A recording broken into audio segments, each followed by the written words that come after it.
Прийшли окупанти до нас в Україну, форма новенька, воєнні машини та трохи поплавився їх інвентар. Байрактар, Байрактар. Російські танкісти сховались в кущі, щоб лаптем посьорбати довбані щі, та трохи у чах перегрівся навар. Байрактар, Байрактар.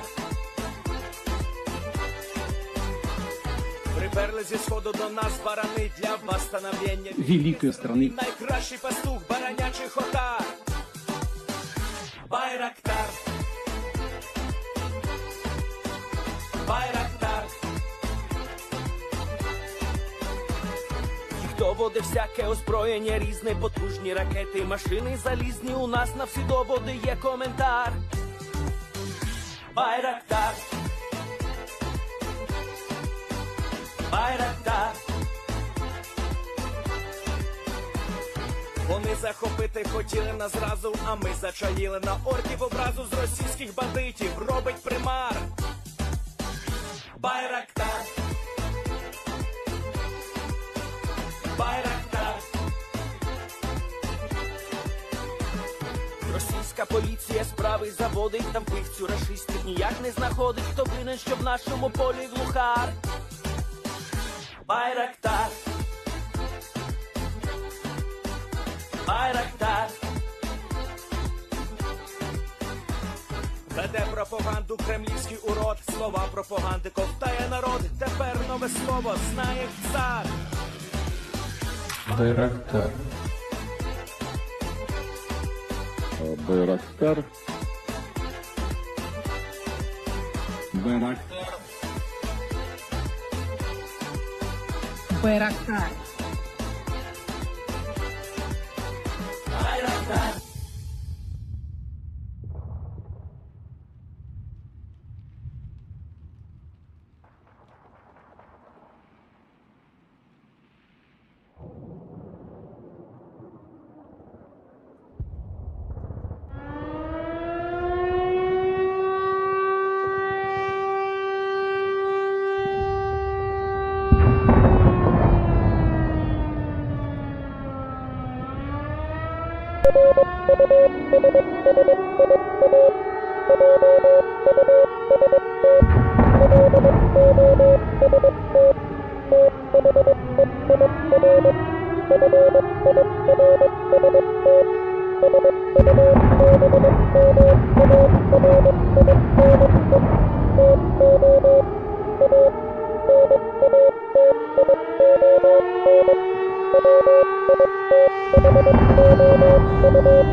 Yes.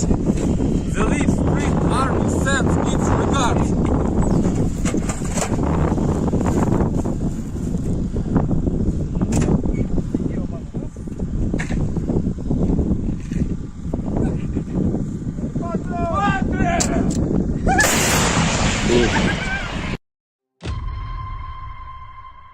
Хотите жить – бегите. Хотите жить – сдавайтесь в плен. Россия не получит новую территорию Украины.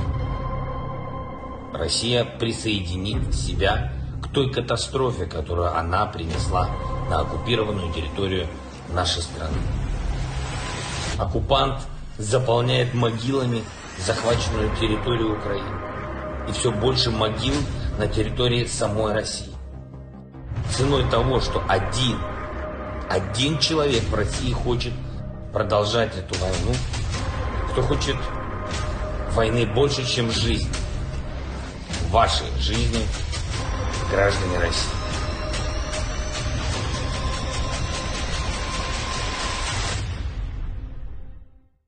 Русский военный корабль. Предлагаю сложить оружие и сдаться. Русский военный корабль, иди нахуй.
Hello everyone, I'm the Enforcer, and oh buddy, oh howdy, I'm accompanied by Enforcer Matt. And good evening, folks. It's Enforcer Matt, and welcome back to day 566 of the news. And guess what? Ukraine is whipping up some subs. And these aren't Subway sandwiches. No, sir. These are different. Man, call this a $5 foot long because the scrap metal is only worth about $5 and is about a foot long. But we're going to be covering the breaking news of tonight. The Ukrainian military, with literally no navy, has destroyed its first submarine of the war. Hey, let's get it. Let's go. I promised I would never shout again, but tonight is just such damn good news. I'm going to have to blow my vocal cords out for it because this is something that you're never going to see again. A Kilo-class submarine is confirmed destroyed, along with a Ropucha-class landing ship, and we're going to be getting into that right now. But really quickly, geez, I'm actually blowing out my vocal cords right now, being this hype, but nevertheless, we have to get into the port of Sevastapol because it has been a day and a half. Satellite footage has come out today, and it shows that both of them are destroyed. The Ropucha-class landing ship right over here, and the Kilo right over there. Is it nice or is it not? There's a picture of the before, and here's the picture of the after. The dry dock that the submarine is in, you can visibly see the entire thing caught on fire around the submarine, showing that a fire extensively burned around it and has damaged it completely. The Minsk is completely gone. We know that for sure. The Minsk is awash, and the Minsk is the landing ship right over here. This one, the submarine, was actually called the Rostov-on-Don, which is kind of ironic considering that was the city that joined the Wagner during the coup. But anyways, both of them have been destroyed. It's huge news. It's massive news. Y'all know why? Because the Russians only have 5 of these things in the entire Black Sea, so they just lost 20% of their entire submarine force in 1 hour. That is huge. Crazy. It's that is crazy. You know that's an embarrassment. The first sub that Russia's lost in the entire war, a Kilo class, that's bad. Man, I'm telling you, the Russian Navy, they get no respect around there. Oh, man, I'm telling you, they have a submarine. It somehow gets destroyed on land. Oh, man, I'm telling you, I don't even know how. But anyways, moving on into the Kilo-class submarine, this is what a Kilo-class submarine looks like. These little things are diesel-electric subs that are largely attack submarines. They're not similar to a nuclear missile submarine or a... I forgot what that's actually called. Rob Eisman is here with us tonight, and I bet he will have an answer for that in the live chat because he's our sub guy. But these are more so attack submarines than ballistic missile submarines like you would see in the U.S. Navy or even during the Soviet times. This is something, however, that is big because the Russian Navy isn't the Soviet Navy anymore. And let me take y'all really quickly, and once again, take a good look at that picture. The Russian bots gotta weep tonight because they lost 2 ships. 2 ships in the entire, well, not just a ship, a submarine. But really quickly, let me take y'all over here. And while I'm getting so hyped, I'm almost like jumping over news bits to news bits. here is the Black Sea Fleet and all of the losses that they have taken so far. So this is every single surface ship and submarine that is in the Black Sea Fleet, and there's just red X's put on the ones that have been lost.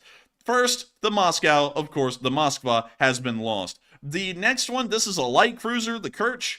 It still is around. We haven't really seen much of it, though, so we don't really know what's up with the Kerch. Maybe it's been under refit, but we've never seen the Kerch outside of really anywhere. We haven't even seen it on film.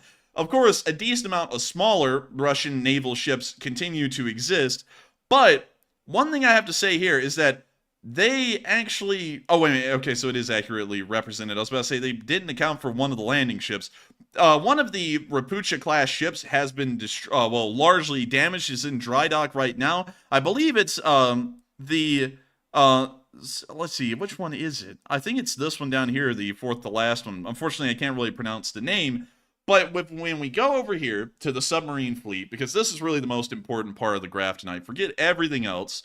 Moving over here to the submarines, they only have 5 operational Kilo-class submarines. This little B-380 submarine down here does not count towards the actual count of usable submarines, because that was actually the Ukrainian Navy submarine that was captured by the Russians in the port of Sevastopol in 2014, and they have never used the submarine. It's always just been sitting at port, really with just the skeleton crew to make sure to maintain it. But we've never seen this thing in operation yet, so it doesn't really get included in the official count. So the entire Black Sea Fleet only has 5 Kilo-class submarines. One of them was just lost, the Rostov-on-Don. It has been confirmed destroyed from satellite pictures. It has been burned through completely, which makes the submarine a total loss. And that also is a big deal, not just because it's a submarine. It's a big deal because Ukraine destroyed what's largely considered by most nations around the world to be one of the hardest ships, or the hardest vessels to destroy. The Ukrainians just destroyed one in a dry dock in the middle of the most defended port in the entirety of the Black Sea, Sevastapol. They were able to do it. It's unbelievable. It truly is absolutely insane. And not only that, the Rostov-on-Don and all the Kilo-class submarines are, from what I understand, fairly expensive. Kilo submarine cost. I got the figure for you. Apparently, it's $300 million, which equates to 28,800,000,000,000 rubles. Dude, that's a 28 trillion down the drain. Man, Damn. They're spending trillions and trillions of dollars to lose it in one crappy submarine. I gotta be honest with you. But anyways, this is wonderful news. And the Russians can't build these. Like, at least at the moment, they can't really build any replacements for the Kilo-class submarines. So they have lost 20% of their entire fleet's submarine force in one day. A single day. It is a great day today. It's a wonderful day. And not only that, of course, we haven't really been talking about the Minsk a lot, but they did also lose an entire Ropucha-class landing ship as well. And we actually have a very clear picture from the ground of the loss of the Ropucha-class Minsk. And you can see that right here. And it's also... Oh, wait a minute, hang on, wrong one. It's also our thumbnail. But let me go to the Ropucha-class ship and its picture. And there it is right here. I'm going to be trying to get this a little bit bigger screened. But here is the same ship, the Minsk. And I got to tell you, Matthew, this thing looks worse than one of those roads in Detroit where they have the patchwork down the length of it on the side of the hull. This thing looks like they just literally put asphalt on it to try and cover up some of the hulls on this thing. I mean, for Russian standards, this is considered, I think, okay, but to our standards, this is pretty bad. I mean, this thing's falling apart. Dude, to the Americans, this is a part of the mothball fleet. Meanwhile, the Russians, man, this is some real gourmet shit. Like they're saying stuff like that. Oh, man, it's a real privilege to serve on this one. Oh, bliat. Man, they're sitting there singing the crew as one family. And all that crap as their boat. It's literally falling apart under them. And they're having to literally patchwork most of the hull to keep it afloat. But anyways, getting off of that, because obviously the ship's a crappy quality. It's the Russian Navy. What do you expect? But one thing that is interesting, though, is that from this picture, we are able to tell something that is truly mind-boggling when you think about it. The fire burned this the Minsk, because this ship is actually called the Minsk. We're not going to call it the Ropucha class. We're going to call it the Minsk. The Minsk was burned so thoroughly, we can see that the conning tower, well, not the conning tower, but the mast right here in the center of the ship, is actually leaning forwards and is almost all the way up here where the mouse cursor is on the actual intact version of the Minsk, meaning that the entire superstructure has melted in this fire. There's nothing left of it, and so the mast had nothing to lean on, and it just fell all the way to the front of the ship and leaned forward inside of the hull. And you know, apparently this explosion was so massive that hit the ship that it was apparently sitting on the blocks in the dry dock, from what I was told, or I heard from an expert earlier today. And the explosion was so bad it knocked it off the blocks, and that's why it's tilted sideways, and it's basically sitting on the ground. Man, if that's true, that's insane. And also, another interesting thing, Matthew, is look at the spacing of the turrets on the stern of the Ropucha class ship, and notice that the superstructure, even holding the larger turret on the superstructure, has also moved forward as well a considerable amount because of the damage caused by the fire and the explosion. That's crazy. What did they use? Like, did we ever figure out what Ukraine used to attack it? Because I couldn't find the exact weapon used earlier. I've got to be entirely honest with you. Right now, I think everyone's in the dark as to the exact weaponry used. There has been a rumor going around that they may have actually used Scalp EG missiles or Storm Shadow missiles in this attack, but nobody's been able to confirm that yet, and the Ukrainians haven't made an official statement as to what kind of weapons were used. We do know it was a combination of drones, missiles, and also kamikaze boats, so we know it was really a blend of all three different kinds of drones and explosives, but we don't really know which ones were the ones to destroy the Minsk and the Rostov-on-Don entirely, like we're seeing right now. So at the moment, sadly, I've seen some folks saying Storm Shadow, and the BBC said that apparently. I guess that would make sense because this is a pretty far distance down, and to have that kind of firepower, that kind of explosive force behind it, it might have had to have been a Storm Shadow, would be my guess. And you know something? That's a very interesting point, Matthew. And that's actually a perfectly placed one. Matthew, I got to thank you for that, because that actually brings us right on into some additional footage that we've been able to get since the attack last night occurred, showing us some additional information, at least in video footage, of what actually happened at that dry dock last night. And so, here is the information from a Russian source, and then we're going to be moving on into the video footage here in a minute. This is apparently from a Russian military blogger directly, and it was translated from Russian to English. 2 ships are lost forever, many dead and friendly fire. What really happened at night in Sevastopol? We learned about the consequences of the enemy's attack on the Submarines in Sevastopol tonight. Sources in the Black Sea Fleet, in the General Staff, and the Sevastopol government told us the following. And one second, everyone. Looks like we had a little bit of a lag spike there, so we'll be hoping that everyone catches up. But getting back to it, the General Staff and the Sevastopol government told us the following. Unfortunately, as a result of the missile attack, 11 people were killed, plant workers and military personnel. 31 people, according to the latest data, were injured. Secondly, the missiles completely destroyed 2 of our ships, the large landing ship Minsk and the submarine Rostov-on-Don. We have satellite footage to confirm that this statement is entirely true. Both ships that were here for repairs cannot be restored. In addition, 2 more ships were damaged at Sevastapol. It may be possible to restore them. Wait a minute, 2 more ships? Hang on, let's go back to the satellite picture. Because were there any ships close to the dry dock? We're not seeing them here in this satellite picture. Well, wait a minute. Hang on, it might be that tug that they're talking about, but I'm highly doubting that. But they're not going into any detail as to what the additional ships that were damaged are. But apparently there was another 2 ships somewhere in the entire harbor that also got damaged last night during the attack, but we don't know any information about those ships. But this is the first time I've ever heard of these ships being mentioned, 2 additional ones being damaged.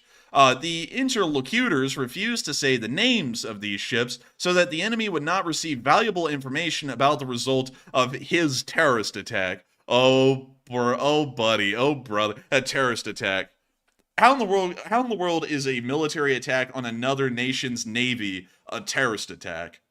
Like that. If they're calling this a terrorist attack, then they ought to be worried. The terrorists are pretty damn armed, I would say. Man, if they call this a terrorist attack, then damn, America's the biggest terrorist on earth. Just like apparently, man, it's like, I'm telling you. Oh man, I'm telling you, we get no respect around here. We beat people's asses in war, and then they sit there and go, oh man, what a terrorist, oh man. But anyways, thirdly, according to updated data, 8 enemy missiles and 2 naval drones were fired at Sevastopol. The drones were destroyed and only 2 missiles were shot down, which is why the damage from the strike is so serious. Sevastopol Governor Mikhail Raznozayev has already demanded that the city's air defense be strengthened. like it hasn't already. That's a stupid comment from this guy, because they have already strengthened the air defense around Sevastopol throughout the war consistently. They've even pulled air defenses off the front lines, from what we know, to continue to try and reinforce this area, because it's been the subject of many attacks, and a lot of them have continued to be successful. So that statement, it's like, what else could you get? Like, just more pansiers? Just put pansiers on top of pansiers? You can't really do any more for the city. By the way, we wrote a week ago that the shelling of Sevastopol would be intensified. The head of the city also knew about this, and he doesn't understand how it was possible not to strengthen the city's defenses despite all of the warnings. Fourthly, panic began in Sevastopol due to the missile attack last night. Police received information that saboteurs were operating in the city and sent several squads to search for them. One of them mistook an armed military patrol for saboteurs and opened fire on his own. As a result of the shootout, 4 people are dead, 3 military, and 1 policeman. Hey, let's give it up for the Russians! They kill the Russians better than the Ukrainians do. But apparently, absolute chaos just unfolded last night after that attack. Friendly fire, of course, enemy fires on their own ships, but overall, every single fire that resulted ended up being in the benefit of the Ukrainians, which is wonderful. And I gotta say that this fire in Sevastopol is more fire than that brand new mixtape that we just dropped that y'all can get. I'm just kidding, we don't have a mixtape. But anyways, moving on from this, it is interesting to hear the Russian side of the story, at least from that Russian military blogger, but we also have an additional little bit of news. We actually have a small bit of footage showing the Russian surface-to-air missile systems around the city, of course, heavily defended by air defense systems, attempting to intercept, while I just had a bad voice crack right there, attempting to intercept the incoming Ukrainian missiles and drones, but it appears that they, of course, were largely unsuccessful. Here's the clip. When you see the Russian surface-to-air missile firing right there, and then, of course, it wasn't successful. The next part of the clip shows the missiles or the drones hitting the dry dock. Пиздец, ебать, нахуй. Блядь. Ебать, блядь. There it was. He said "bliet," and then literally 5 seconds later, he went "bliet." Ебать, Ooh. нахуй. Ебать, нахуй, блядь. Ебать, сука. Man. Oh. Это пиздец, Илюха. You know something, Matthew? It just hit my mind. You know, Elon sat there and said, I didn't allow the Starlink to be turned on because I didn't want the Ukrainians to use the Starlink system to expand their war efforts. I didn't want Starlink to be involved in the war. So Zelensky said, okay, watch this. And then he just launched 7 missiles at the same target and hit it anyways. That's what happened. Easy to блядь. Man. I was reading the chat, by the way. Какой нахуй бывает, блядь, там огонь, блядь, в Севастополе, братан.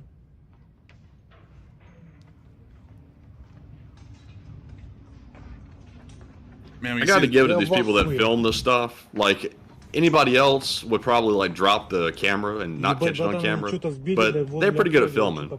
Dude, they were way better than the kids in middle school that would try and record the fights. Like, they could never film the fight. It was just the camera spinning around in circles. But anyways, I absolutely love to see this. Did y'all see how many explosions happened on that dry dock? Around 4. 4 explosions on that single dry dock within seconds. Watch. Ебать, блядь. Well, let me go back. Пиздец, So we got first explosion. Boom. Number 1. ебать, нахуй. Ебать, блядь. So that's number 1. Here's number 2. Ебать, нахуй. And there's number 3. Ебать, нахуй, блядь. And then there was another explosion somewhere else in the harbor that we just saw, but we didn't get to see. Well, we got to see the flash of it, but we didn't get to see the actual explosion of it. But this was a wildly successful attack by every metric, especially the damage that was caused to the Black Sea Fleet. A submarine being destroyed is the most important thing to take away from this. A landing ship being destroyed, it's good, and it's, of course, taking out Russian Black Sea Fleet abilities. But that landing ship was never going to be used in its actual role throughout the entirety of this war, because the Russians will never be able to assert naval dominance in the Black Sea to be able to launch an amphibious landing anywhere for that ship to be useful. The submarine, however, could be useful, and it could be used to try and intercept civilian shipping heading into Ukrainian ports, and so the destruction of that submarine is vitally important in ensuring that the grain corridor will remain open. While this was happening today, there was a little bit of an interview going on inside of Russia. And this interview had some very interesting results, because some of y'all may know about this interview with Shoigu, and it was a very insightful interview because he was filled with optimism and all kinds of good things to say about the Russian army. Here it is. The main task is to destroy their equipment. Will we win? Me. That needs to be a meme. Someone clip it, make it a meme. Because this man literally just went, I don't know, man. Shit. Why are you asking me? What do I look like? The Minister of Defense? But it looks like Shoigu is losing a little bit of faith. Why? Why would he want to lose faith at this point in the war?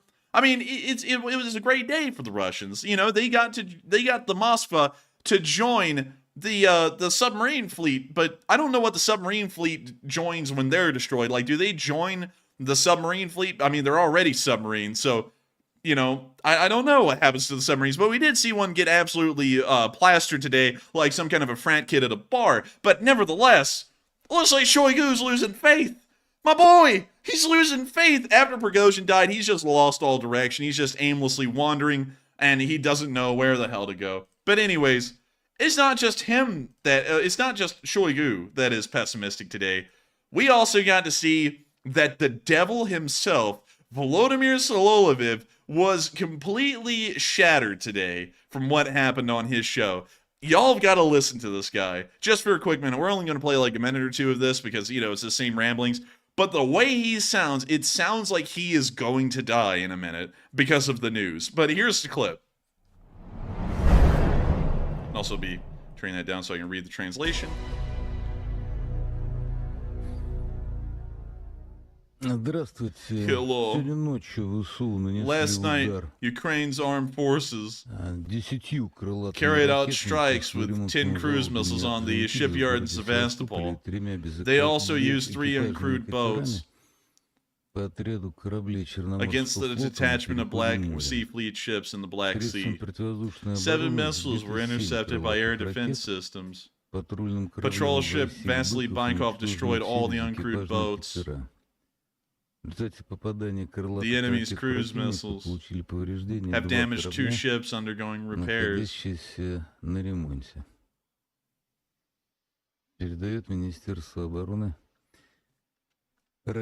Man, this guy's presentation is so bland. I feel like it's just on another level. I mean, he's always so full of flavor. He's so full of flavor, Matthew. He's always yelling like this. We have to kill everybody and look everyone everywhere. And then now he's sitting there. They attacked us and we won, but it went costly. He had at least 2 shots of the Jack Daniels before he came on the stream, bliat. Oh, look at my, it's the drunken man on the TV, bliat. He tell us about poor Russian sub. Oh, we wah. Oh my god. Anyway, he's gonna let the video keep playing. Also, I'm not going to read the translation because I was just thinking, y'all can't really hear how dejected he is when I'm talking over him, so I'm going to turn this up and just let it play. The subtitles are at the bottom of the video, but I just want y'all to really hear how this guy sounds, because he sounds like the world just ended today. Который поставили западная нацистская сволочь. Удар по Севастополю. 10 крылатых ракет. Это только начало. Это только начало, это надо понимать. Нацистская сволочь, британская, немецкая. Yeah, we got a shout out, Matthew. He called out the Americans. Let's go. Hey, those damn Americans always effing it all up. Oh man, I love it, man. You know things have gone bad whenever we get a shout out as the United States. You know it's gone really bad. They don't even have a way to explain away what happened. Американская передаст ракеты, все, которые может, и Атакамс, и Таурус, все, что у них есть. И задача будет главная для них только одна. Причинение максимального ущерба Российской Федерации. And he's saying this like it's some kind of an evil deed, but little does he know that's actually the plan. It's like, what are we trying to hide? We're actually trying to screw over the Russians right now. That's pretty clear as day. But hey, it's working, and it looks like they can't really do anything against it, so they need to cope a little harder, and this guy needs to get a little bit quieter and more demure. This guy has been having a freaking roller coaster, man, as a propagandist since the Wagner coup, because he didn't know what to do then, and since then, nothing has gone good enough for the Russians for this guy to actually be like he was at the beginning of the war. He always is acting like this now, but today is especially bad. He's acting like he's on death's doorstep himself today. I gotta say though, like compared to his old style of yelling into the mic, I kind of prefer this growling Soliev, the real mundane Soliev. I don't know about that, Matthew, because then that means we need to get lame and quiet. Oh man. Oh, блядь, Да, we have some мы big news можем today. Oh man, we got big news today. But anyways, отвечать по Киеву, по Одессе. А отвечать надо по Берлину, по Лондону, по oh, here he Вашингтону, по goes. Нью-Йорку. Oh my god, it just lost a submarine and a ship. They're completely helpless against any attack directed against them. And then he's going to sit there and say, we should bomb Berlin, London, Washington, D.C., and New York City. It's not a capital, but just F them. You know, that's largely his mindset on that city, apparently. This man, he's sitting here saying this when they can't even protect their own freaking ships in the most heavily defended port in the Russian Federation. Get out of here. Надо носить удар по Польше, по базе, куда все приходит. Надо носить удар по заводам, которые это производят. You know what's crazy? Like, pausing for just a second. He's sitting here bashing America, and I just realized he's talking into a Shure microphone, which is American. He has an iPad on his left, which is American. It looks like he's wearing some kind of American jacket of some sort. I can't tell the brand. The arm back there holding the microphone is something made in America. I've seen those on Amazon. Everything in the background is made in America, and he's bashing our country like it's the devil. Man, dude, that's the problem with the Russians. And this man, he was in Huntsville, Alabama for a little while, and so he knows what America's like. He knows exactly. And you know, he must have come back, Matthew, with a hatred, not because he actually hated America and what it stood for, but because he realized that the worst American is better off than the average Russian. Probably that's the case. That's probably why he has such a hatred for the United States, because the United States does way better than the Russians in every damn way possible. There's nothing that the Russians beat us in. And so he's sitting over here now with all of his American products, Matthew, just sitting here in his studio acting like Russia's the greatest thing on earth and saying stupid stuff like this. You just can't beat this kind of stuff. What's the Russian version of an iPad? If they had to go to like all Russian products, what would you have to get? Like an iPad and like a Spur microphone? Man, yeah, he probably would. No, I mean, they had to get to the Chinese equivalent, which would be Spurray or something like that. It would sound almost just like Shure. But also, some people are saying we're using nothing but Chinese products. And whoa, that might be you, but that's not me. I mean, my products are made in Vietnam and the United States. So, whoa, calm down. I mean, I might buy some of my products from a communist country, but it's not that communist country. Jesus. But anyways, moving on from that.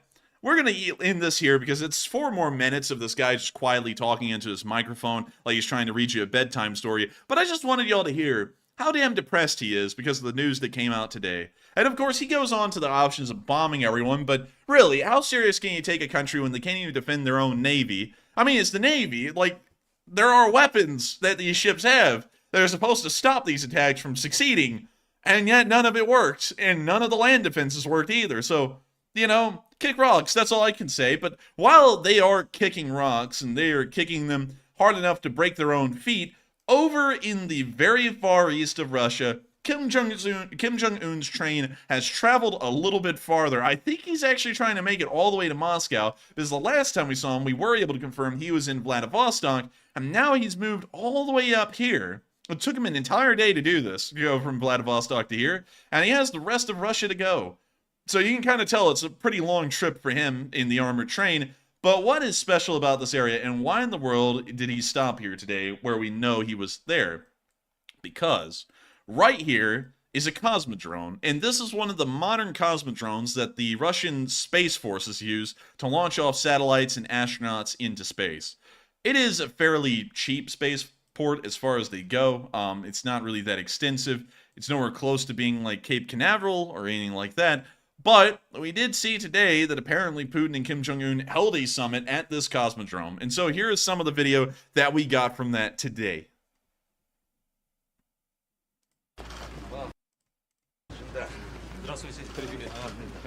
You know something, Matthew? There was a big thing about Kim Jong-un having lost weight a while ago. It looks like he gained it all back already. Yeah, man, look at that ill-fitting suit too. Like the sleeves a little too long. Yeah, you know, he's kind of got a suit like well, I can't say that. You know the guy in America, the politician with the big suit. Yeah, he kind of has his suit. Dude, he actually took some notes. He's like, he's like, apparently this is in fashion, but. And what kind of car does he get out of? Wait a minute, hang on, let's go back and look. What is it? It's a Mercedes S600. Are you sure? I'm sure. All these American hating people, they love these products. That German car, I'm telling you. Man, and once you look at that, they're meeting at the Cosmodrome. And I hope they have a lot of fun at little Cosmodrome, little itty Russians and North Koreans. The North Koreans just wish they had a missile program or a rocket program like that, but then everything pales in comparison to the United States. I mean, hell, we just shoot off rockets for fun these days. It's not even a massive part of our nation anymore, but nevertheless, we still beat them in every single way, so they can all kiss it, and of course, they'll most likely be discussing some kind of an arms deal. Y'all do have to remember the Ordnance Board is traveling with Kim Jong-un at the moment throughout the Russian Federation, and they are going to be eventually talking about some kind of an arms deal from what we're assuming, but I would not hold your breath because we don't really know if that deal will go through, and if it does, I would also assume that it's going to be very small in its actual effects as far as the war is concerned. But with that, we're now going to be moving on from the Russian news because that's all we got today. That's all we got for Russia. But we're going to be moving on into the area of Romania because Romania is finally stepping forward and taking some initiative. Many of y'all have been hearing, and we were one of the first people to report this in the world, that a Russian drone about a week and a half ago at this point, landed in Romanian territory near the port of Vanai on the southern side of the river, meaning that it landed within the nation of Romania. Initially, the statement was denied by the Romanians, and they claimed that the drone did not blow up in Romanian territory. That was then further reversed, and they said that it did land in Romanian territory, but it was of no concern. And then that statement was also reversed, and then they said it did land within Romanian territory. This is very concerning. Everyone needs to be afraid. And so they went through all 5 stages of grief within about a day or two.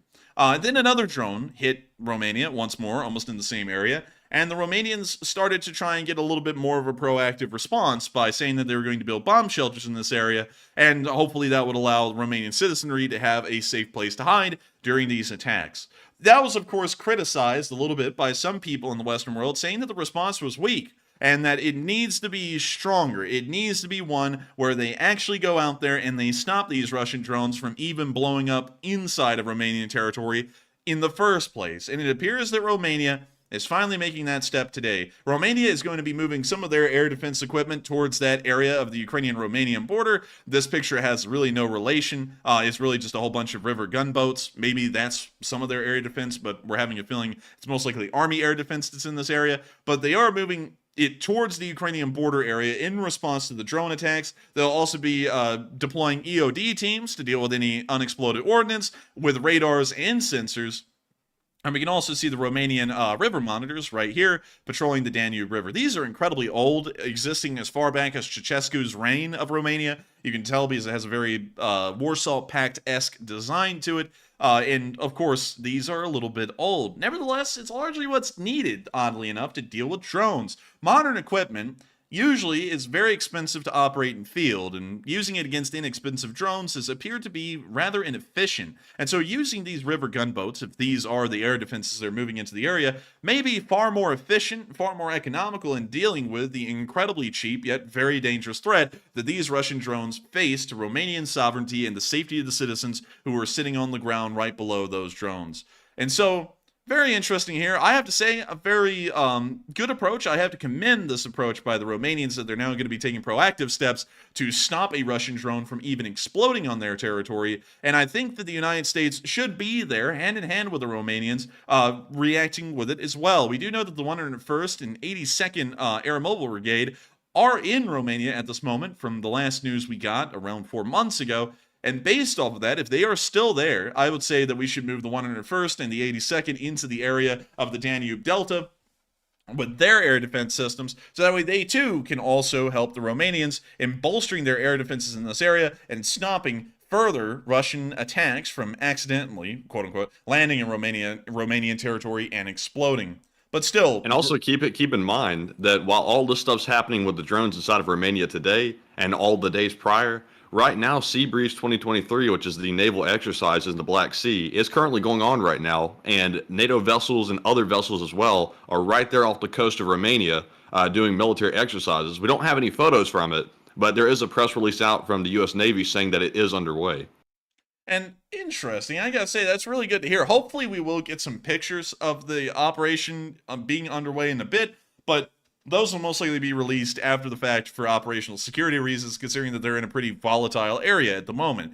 But then we'll get a really good idea of what kind of ships were involved in that exercise. We're having a feeling they're fairly small ships, corvettes, minesweepers, and so on. They're not going to be larger ships like an Arleigh Burke or anything bigger than that. But of course, we could be proven wrong, and I would love to see some pictures of what kind of ships consisted that military exercise at sea.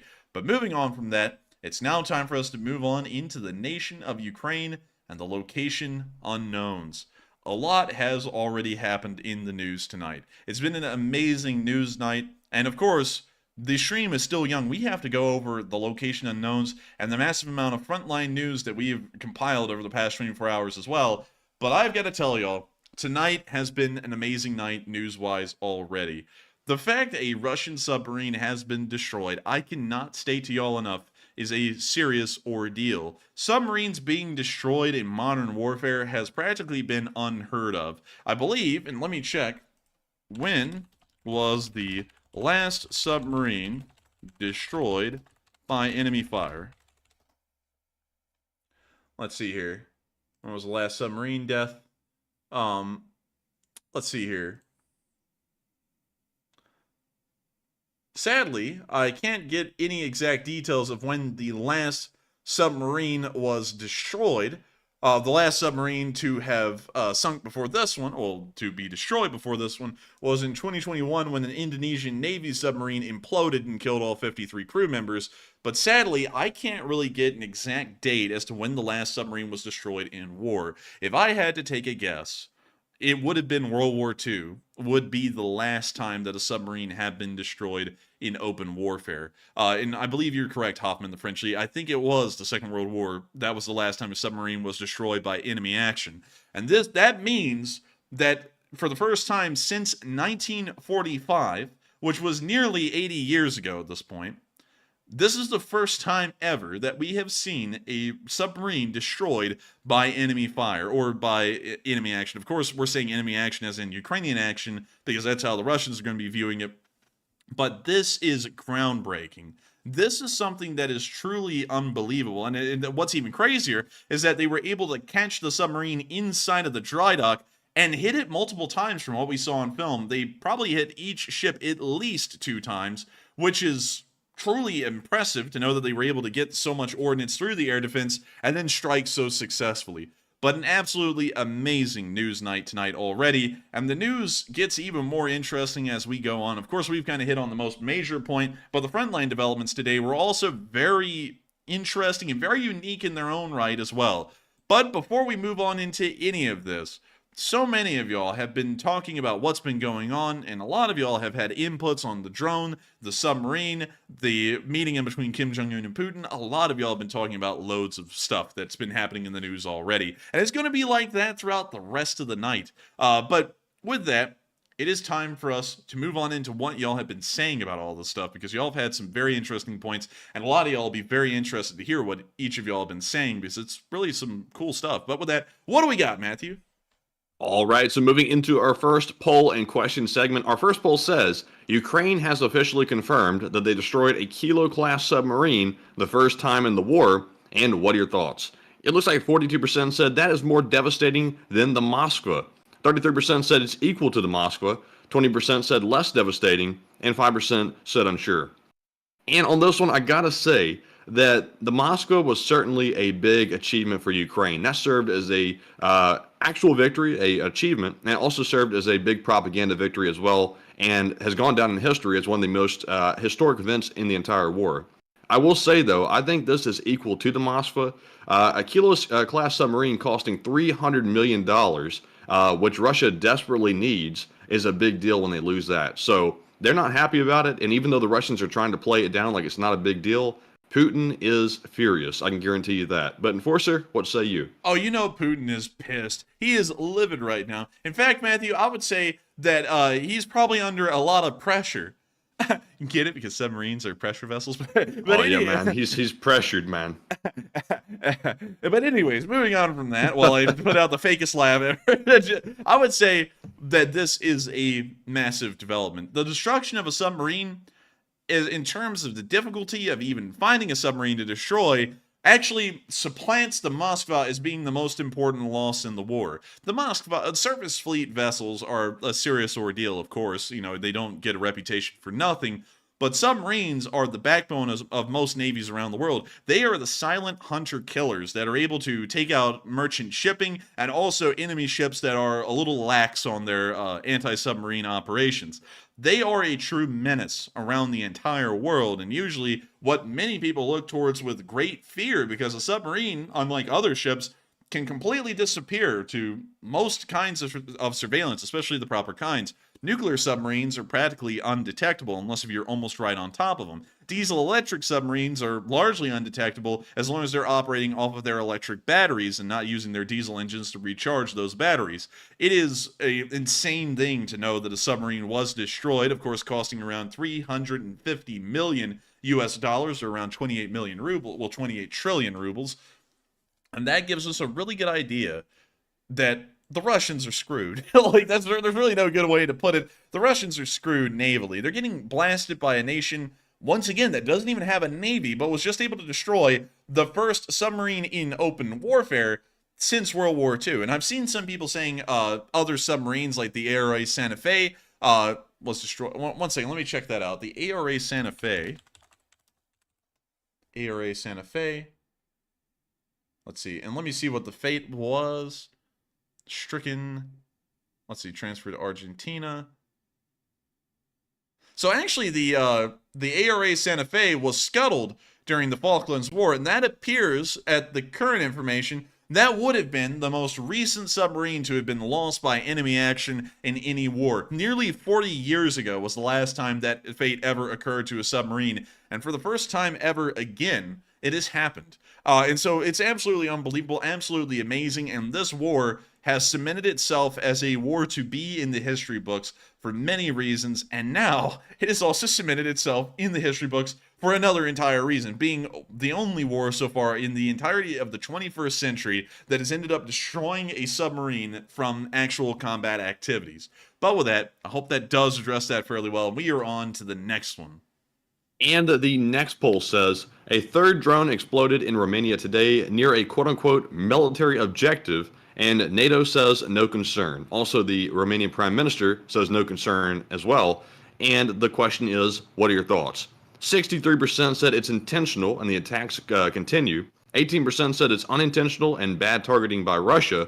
11% said I need more info. And 7% said unsure. And I don't like to take credit for stuff like this too often, but I have to say I did call this a few days ago. I said that it was almost a guarantee that there would be another attack very similar to the first two on the third one, which happened today. And here it was. This time it was apparently a Shahed drone from what I saw just before we jumped on stream. So it was one of those nasty drones with the explosive warhead on the front of it. And it's the third one within a week that went in and hit Romania, even deeper into Romania this time. So in my mind, this is very clearly not an accident. This is Russia's way of testing the boundaries to see how far it can go without provoking a serious response from NATO. And it looks like, for the time being, that Russia is going to get a free pass for doing this because nobody's willing to stand up and do anything about it. In fact, NATO won't even get together and meet about this. They simply say there's no concern, don't worry about it. And now Romania is building shelters. They're telling people to go hide in the shelters if there's ever an attack in the future. And they're also sounding air raid sirens as well whenever there's an attack on the Ukrainian border. Absolutely insane that's happening in an active NATO member country. And I'm shocked that we're allowing that to happen. But I know some folks disagree very strongly on that. But Enforcer, what say you? I would have to say that a strong response is definitely required. We need to destroy these drones before they land on Romanian territory, even if that means firing across the Ukrainian border and preemptively destroying them before they make it into Romanian airspace. I think that's really messed up to know that a NATO country, well, really all of NATO is trying to turn a cheek to this right now. It's completely unacceptable. Even if it's causing no actual deaths of the citizens, it is still attacks upon the sovereign territory of a NATO member. And for that reason, we need to have a very strong response and destroy these drones before they even make it close to the Romanian border. But with that, I hope that addresses that fairly well, at least in my opinion. And also, I see that there's a good bit of confusion in the live chat about the requirements for a submarine to be destroyed. Because some people are saying the Ocean Gate blew up. Well, the Ocean Gate was not destroyed by enemy fire. It just imploded on itself. We're not counting implosions or any kind of disasters like the Kursk disaster. We are talking specifically about submarines that were destroyed by the actions of an enemy force from the country of, against that country of origin. From what we can see, the ARA Santa Fe is the last one because it was captured by the British forces and then it was scuttled by the British, meaning that they did destroy an Argentine submarine, and that would have been the last one recorded in open warfare of any kind over the past 40 to 50 years, really since the Second World War, from what I can tell. Of course, I don't know about every submarine that's been lost, but that would appear to be the last one before this Kilo-class submarine, the Rostov-on-Don, was destroyed today. So I do thank everyone, though, for trying to be proactive and try and name every submarine, but we're really only looking at the ones that were specifically destroyed due to enemy fire or enemy actions, not submarines that imploded or had disasters. But with that, I hope that does address that fairly well and also address that poll good, too. And with that, we are on to the next one. All right, and that was our last poll for now, so we're moving on to our Super Chat questions, and we have some really good ones. We also have the return of an absolute channel legend. Jesus UCSB returns in bold fashion. Hey! Damn, son. And he puts in a $100 donation, and thank you very much, Jesus, for that very generous support, and welcome back. He says, hola, and first let me tell you, I've been sick for a bit and dealing with it. Now, I think I know what you're talking about, the nasty plague. And he says, but just like Ukraine, I'm here and I'm back. And I'm back for Ukraine, for the Enforcer, and LSA. And he says Mexicans for LSA.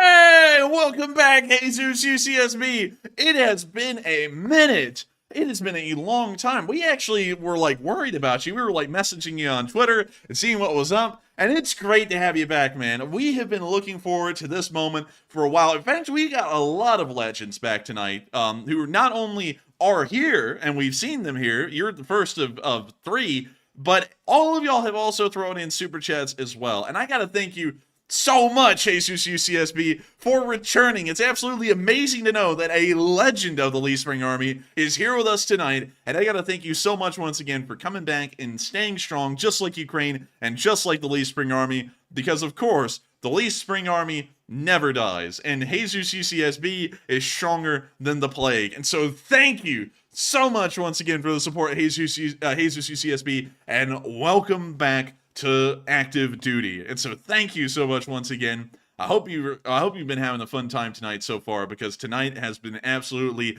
electric. And thank you so much once again for the support. And I hope we were able to address that. Well, actually, we haven't even addressed everything fairly well. And I also got to thank you so much, Jesus UCSB, because while you're our LSA tanker, you are also a very proud Mexican. And I got to thank you so much once again for being one of our Mexican-American members of the Lee Spring Army and making sure that the flag of the Lee Spring Army, which we eventually will have one, we're still kind of, well, I'm really thinking about it. I haven't really been working on it, but have been thinking on the design. And I have one finally finalized in my head that we are probably going to go with at this point. It's going to be a flag with its primary color being a red background. It's not going to be like a communist red. So, we're not talking about like an extremely bright red or anything like that. It's going to be more like a maroon red will be the best way to explain it. And then Crimson.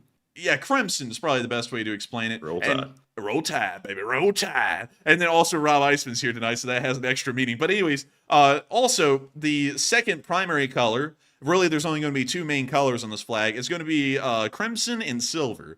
So it's going to be a very interesting looking flag design. I think it's going to be pretty nice, pretty stylish. And I think that it will be something that all of y'all will look forward to once we finally get that flag design out there. The problem is, though, taking a quick moment to talk about this, because I know Jesus UCSB, you are one of the biggest members of the Leaf Spring Army, not just in the support that you give to this channel and helping us keep it rolling, but also just in terms of being here for the LSA and charging the banner forward, or the flag forward. It will probably be released in a good amount of time from now. We're trying to figure out when, because LSA Day, or Leaf Spring Army Day, will be next year, sometime in March. We'll have to figure out the exact day the Leaf Spring Army came into being again, but it should be sometime around there. So I don't know if we're going to release it then on LSA Day, or if we're going to release it before, but I think we'll try and figure something out with that, because I don't want you to wait that long for the flag, because I would love to have a flag out there that everyone could use and have at this moment, because it's been going on forever. But thank you so much once again for the support, Jesus UCSB, and I hope that gives y'all a little bit of an idea of where the flag is, because that flag has been in the making for such a long time now. It's been truly unbelievable. The design process for this thing is about 13 times longer than the design process for the original Willys Jeep. But with that, thank you so much once again. I hope that does address that fairly well. And with that, we are on to the next one. All right, and we have two more super chats to address, and they're both from Channel Legends. The first one, the second one actually, goes to Mark, Incompetent Drone Operator, who puts in a very generous $100 donation as well. Big thanks to you, Mark, for that, and welcome back. And it says they lost the dry dock 2 for a period, which will degrade the operational readiness of the Navy. And I saw 3 detonations on the ground and 1 intercepted in the air, 4 explosions, plus presumably MOLDs. Mold. It's mold, Matthew. Molds. But I got to thank you so much for the massive amount of support, Mark. And welcome back as well. I don't know what it is about tonight, but so many Channel Legends have returned. And I got to thank every single one of y'all for coming back. I think the last time we saw you, Mark, was sometime around August 20th. So it's been a while. It's been nearly a month. And we welcome you back. And it's good to know that you are here with us tonight. We always miss every single member of the Leaf Spring Army. Every single one of y'all we think of, we know about, and we miss. Like, for example, Spencer, who hasn't been around for a while. Let's see, New York's premier contractor. You know, they haven't been around much either. And we noticed that. When we miss y'all when y'all are gone. And it's good to know that so many of y'all have returned tonight. And I have to thank all of y'all once again for supporting the channel and helping it to keep rolling, because y'all are making this thing possible.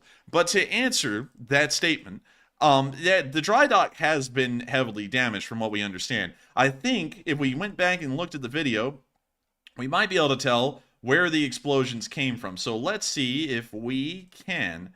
So let's see here. Let me go try and find the right one. I think it's this one, actually. So let's go to it. And let's see what we got. Because if we look at it again, we'll be able to count the explosions and see what happened.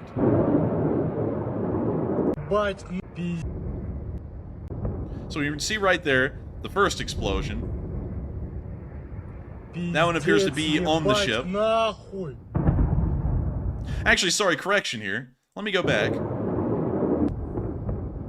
Because it appears that there was already a first explosion. This is actually the second explosion, which then illuminated the mushroom cloud of the first one, and then also created a second one that you can see down here. So that appears to be our second explosion. So we have 2 explosions that appear to have hit directly onto the dry dock. A third explosion. And a fourth explosion. And the fires appear to all be raging onto the dry docks themselves. And then there was an explosion that just kind of existed somewhere out there. And I think that may be the one that you're talking about, Mark, where it appears to have exploded in air.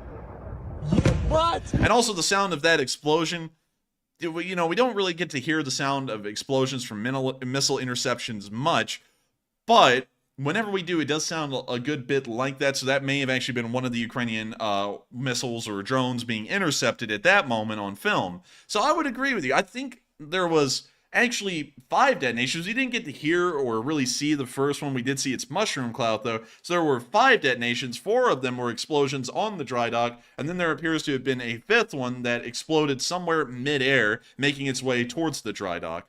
Regardless, absolutely incredible stuff, and really amazing to know that the Ukrainians were not just able to destroy the Russian ships, but they were able to overpower the Russian air defense around the city. And also, it does, I have to agree with you, Mark, I just saw that in the live chat, does remind me a lot of the Operation Chariot San Nazaire raid in World War II, just without the HMS Campbelltown. Now, have you heard about that, Matthew, that story before?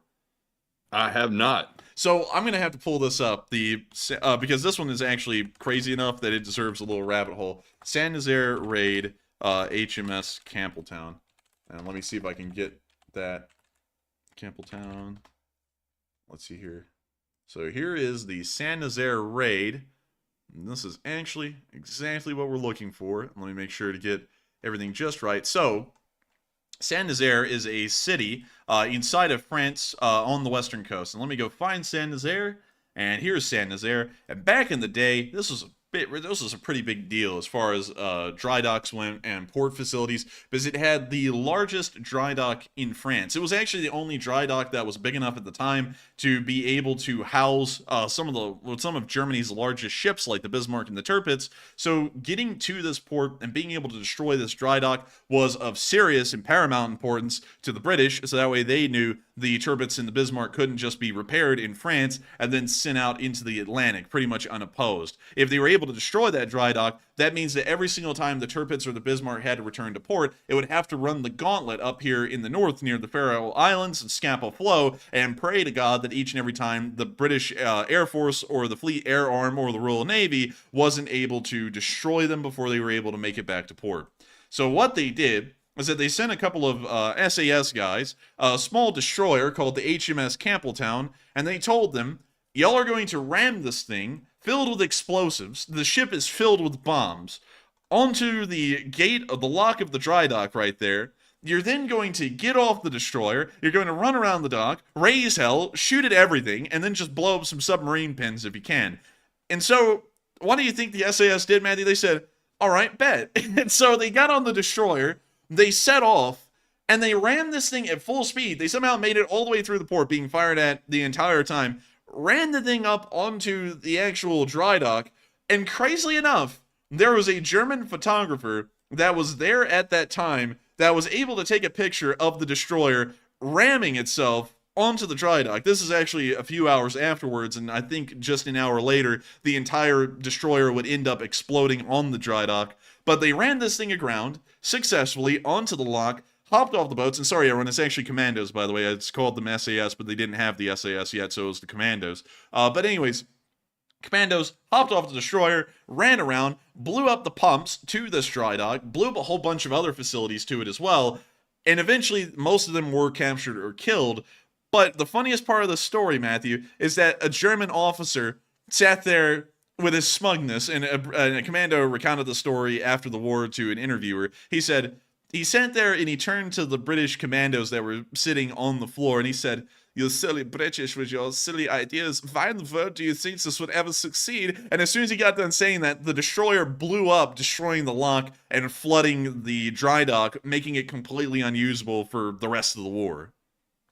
Now that is something, I gotta say. Yeah, it was. Oh, I'm telling you. Oh man, I'm telling you, it was a truly insane story, and one that crippled the German Kriegsmarine throughout the rest of the war, because they were never able to use this dry dock to field their battleships in the Atlantic, and of course the Bismarck wouldn't even survive making its way into the Atlantic, and then the Tirpitz would remain in Norway until it was bombed and destroyed by the Americans in 1944. But still, a insane story, and I would have to agree completely with you, Mark. This story, while not having the same dramatic flair that the Commandos had with the HMS Campbelltown, it certainly is within that exact same realm of the kind of destruction it meant to achieve, and also its actual goals, which it did with amazing abilities. It honestly did as much damage as the San Nazaire raid did to the Germans in World War II. But with that, Thank you so much once again for the massive amount of support, and I hope that does address that fairly well, and also give everyone a really interesting rabbit hole to give you all a lot of appreciation for the British Special Forces, because they are truly incredible and first rate at their job. Even up until this day, the SAS and the Special Boat Service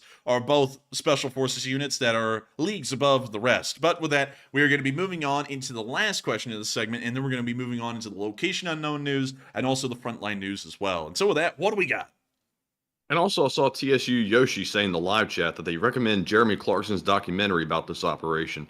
And I didn't know he had a documentary about that, but I'm a huge fan of all three of the original Top Gear people, Jeremy, James, and also Richard. So I'll have to go look that up and watch it. Hopefully it's on Amazon so that way I can see it. It's on but YouTube. Anyways. It's on YouTube. I've actually seen it before. Yeah, and you wouldn't believe this, Matthew. Here's the biggest plot twist at the end. His dad was actually one of the commandos involved in that raid.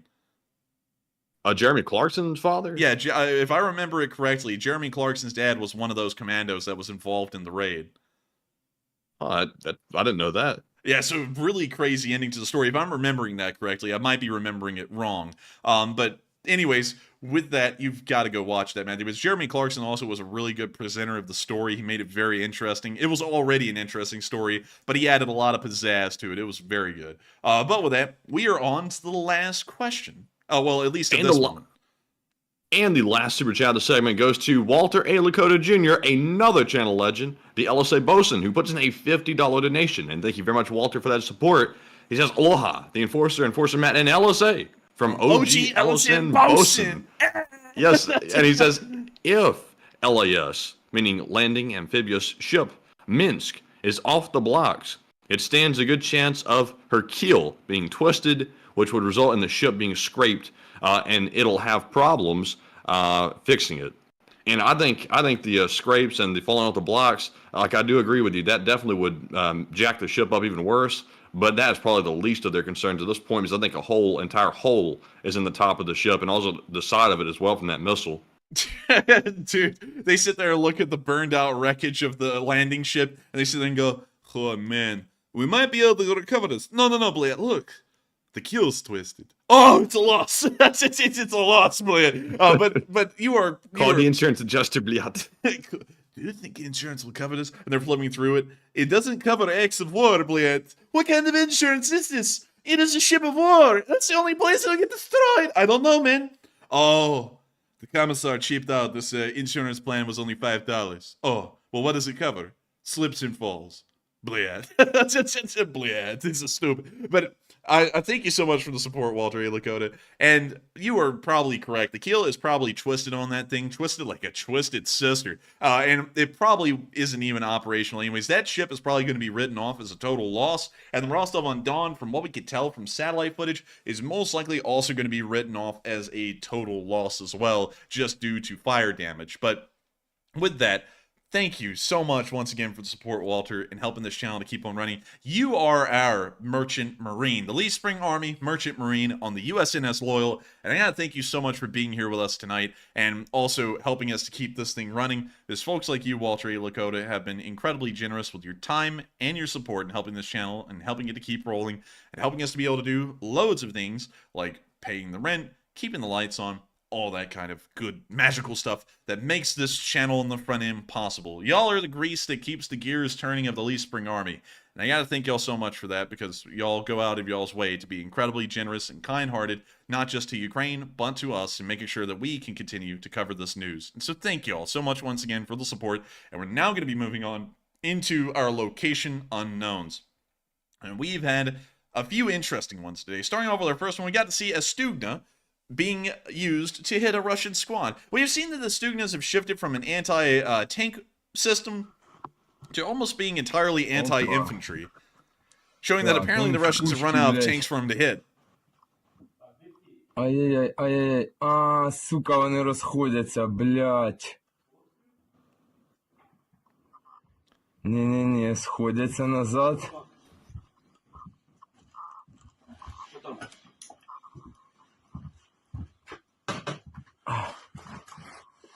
We can see them just watching the Russian squad. We can see him right there moving around in these buildings. And it appears that the Stugna is mounted on a very high elevation. It's looking down on them. Короче, нахуй. This Stugna is looking down on the Russians like a Ukrainian infantryman does, greatly. But we can see them still lining him up. Ща. And would y'all believe it? PsyOps is back tonight as well. Everyone's back.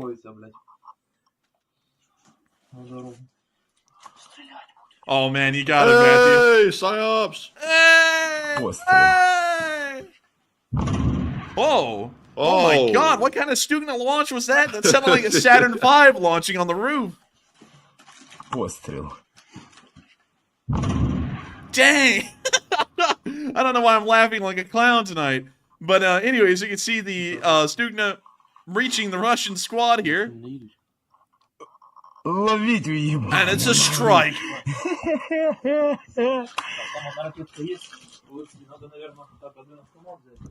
Like, Zoink Scoop, there goes the squad. Что там, что там? Attrition. Все, я сейчас подниму. Стугановскую, сейчас. А що їхало? Та там десяток підарів йшло. And with that, that's the end of the clip. But wonderful to see them using the Stugna in such a fantastic way. We're now moving on from that and into the next clip where we got to see some pretty cool stuff. Check it out. Alright, so, what do we have in this picture? We have a Turkish grenade launcher and an AK-12.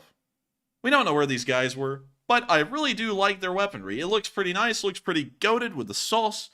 Appreciate it greatly.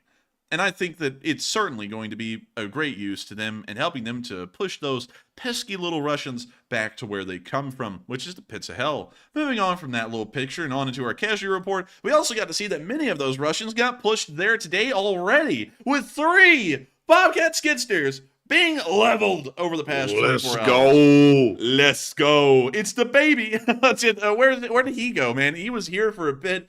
And then he just disappeared entirely. I don't know what happened to that rapper.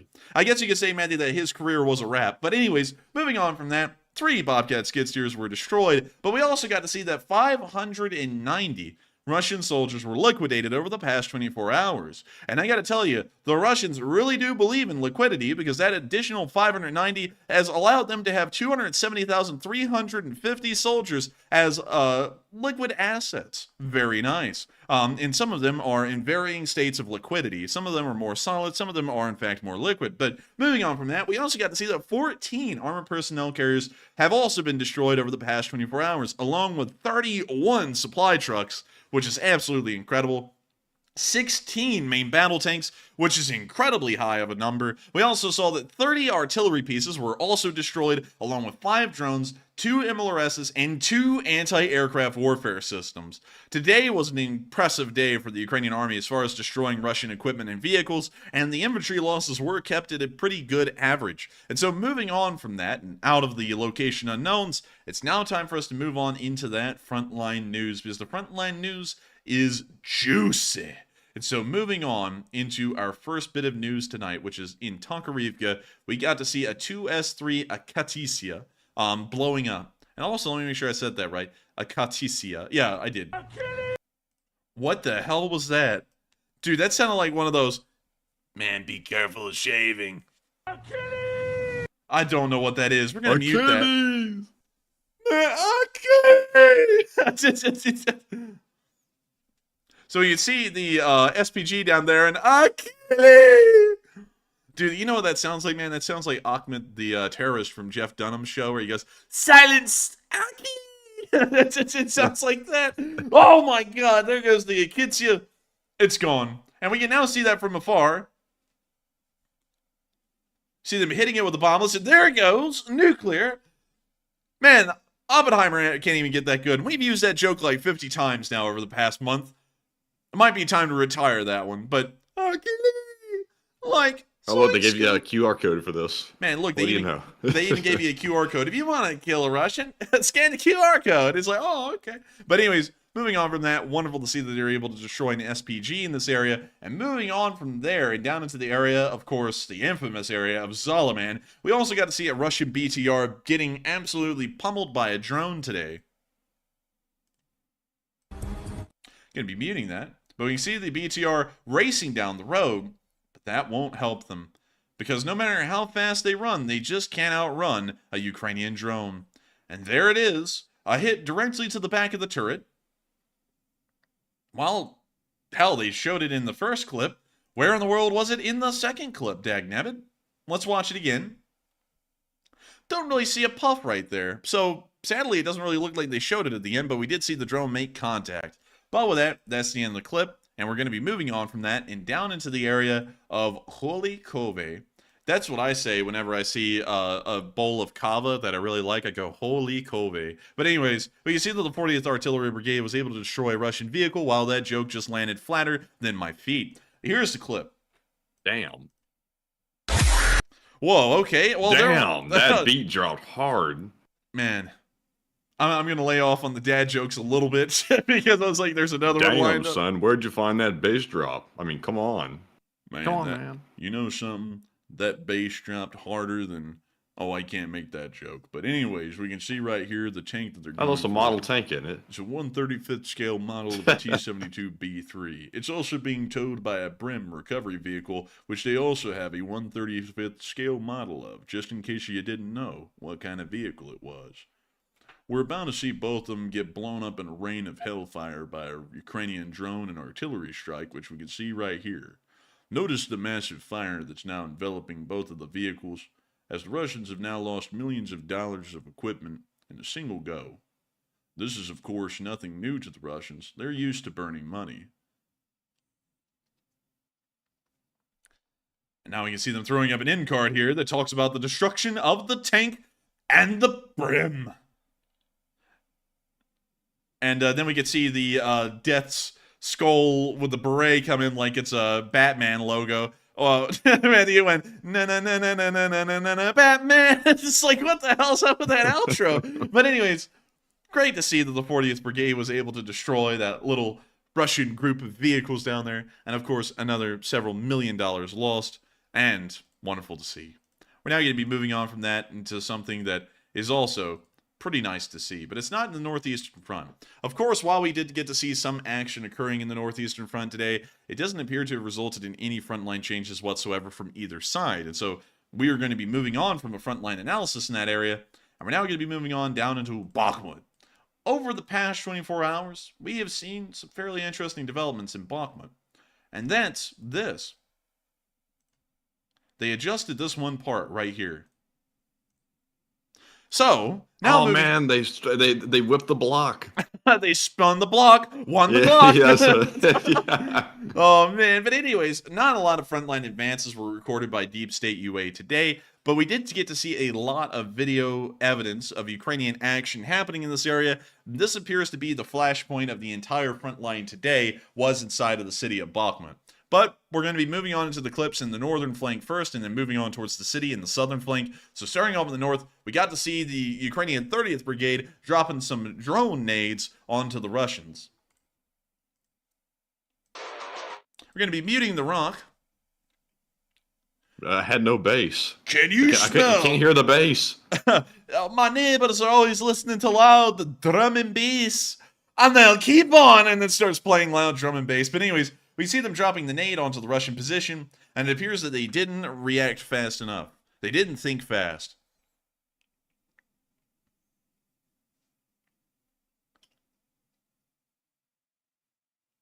We now see some more Russians inside of their dugout here. See them just kind of moving around a little. Of course, shifting the weight. They don't want to throw off their balance. We see one guy trying to steal some stuff out of the open air in the trench. Pretty normal Russian tactic.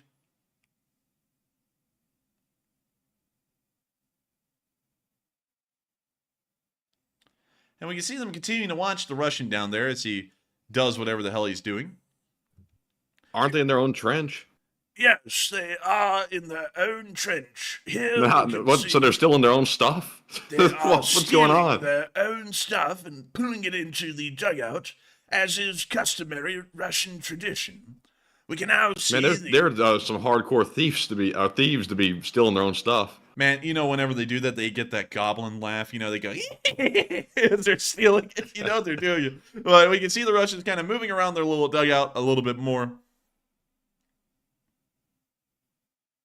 And that's the end of the clip. But a very successful drone attack by the 30th Brigade. And of course, great to see that it's keeping the Russians on edge. Moving on from that, we also got to see the Chechen unit of actual. Let me make sure I'm getting. Actually, I'm sorry, it's a Georgian unit. Correction. Sorry, for some reason I thought the video clip was of some kind of a new Chechen unit, but this is a video of some Georgians and what they were able to do on the front line today. I won't be able to play the audio, but we can see here them giving a little briefing of what happened. And I like this guy's balaclava over here. It's very good looking, actually. I gotta say, I really like that design of balaclava. This one, it's good, but this one's just classic, you know, with a little eye slot. We can also see them whipping out their flag. Of course, oh, wait a minute, hang on, sorry, that was actually the flag of the Russians that they just beat, so they threw it to the ground. We can now see them riding on the back of Mitsubishi. We can see them moving up to the front lines, and now they're getting ready to blast a Russian. So anyways, I started blasting. Man, thanks for forcing that laugh. I appreciate it. Oh, man, I'm always forcing them. I'm always forcing them. Damn, that was a subtle-ass roast right there. No. You're always forcing them. Man, that's what the haters say, man. I'm dude, I laugh at them, you know what I mean? Just a little man, fake I'm laugh. telling you. Oh, man, I'm telling you. Let's see. We see him reloading his rifle here. Oh, look at that. And there he goes again.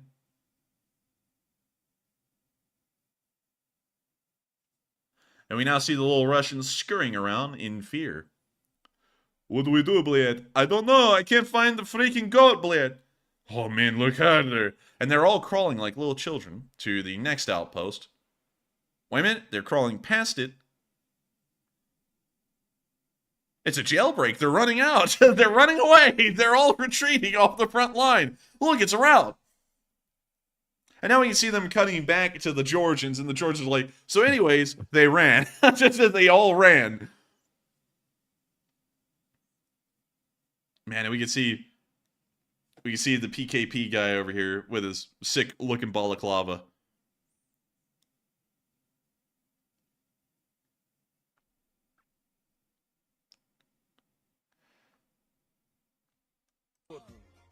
Y'all can hear the music why I couldn't play it. But anyways, we can see them putting up a little number one finger, looking down at the flag. Oh, I thought they were flipping them off. I just looked up out of nowhere. And I was like, damn, they're getting pretty bold. Man, they're getting pretty violent up here. Like, shit. Like, keep it PG. It's a war, after all. But anyways, moving on from the northern flank, wonderful to see the Georgian volunteers wiping some Russian forces off of the field, literally. And moving on from that and into the area of Bakhmut, we also got to see some Ukrainian soldiers in the area of the village of Kremove, which many of y'all may remember was recaptured by the Ukrainians a while ago. They were fighting with the Russians inside of the city of Bakhmut today. And oh my lord, I don't know what's up with tonight. I don't know if it's a special night or something, but so many channel legends are here tonight. Hal Rose is here tonight too. Hey! Dang, everybody's here. Man, everybody's here. What's going on? Everybody's here. Wrapping the set. It's a reunion. Oh, look at old Soviet reunion. Man, that's been their line for ages, man. You know something I figured out, though, Matthew? I never knew this. That guy is actually from Birmingham, England. He's a Brummie. Oh. Is that what does that mean? That means he's just from Birmingham. It's kind of like calling someone a Scouser. But anyways. Man, that scared the hell out of me. For some reason, I thought it was a bad term or something. I've never heard anybody say that. Well, Matthew, that scared me. I got my heart racing. Don't you remember Smethwick from Birmingham? You know, I'm Danny G. I'm coming down to Smethwick in Birmingham. Oh, break your legs, dude. He's from Birmingham too. They're all from Birmingham. I don't know what's up with that. But anyways, getting back to the clip. By the way, British viewers, what's y'all's hot take on the city of Birmingham, England? I would love to know. Because apparently English people, British people in general, absolutely hate Birmingham, England. I don't know what's up with that. It just seems to be like a thing. But do folks from Birmingham, England like it there? Do folks in Britain like Birmingham? Is there something wrong with it? We've never been there. Like, we've been to almost every single English and Welsh city, but we never went to Birmingham. I don't know why. But anyways.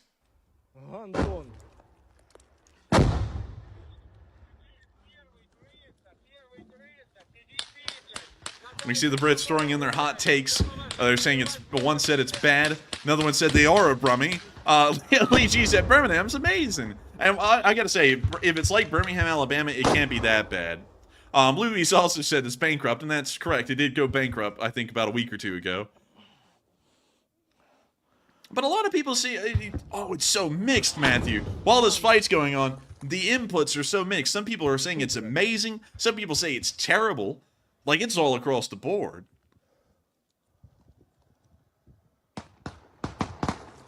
Пидор на час!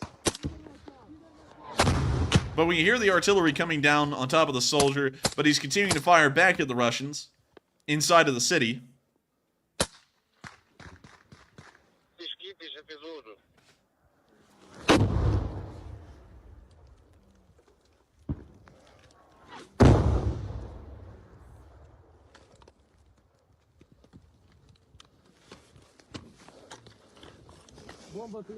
Пуст! Охуевший. When you see him reloading his M4, and this man's got class, man. He's got an M4. He's living it all.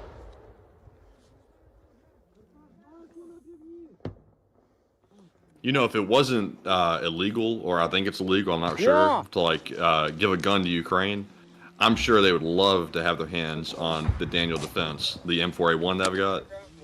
Man, I bet you they would. I bet you they would. What are you trying to do? Get rid of it?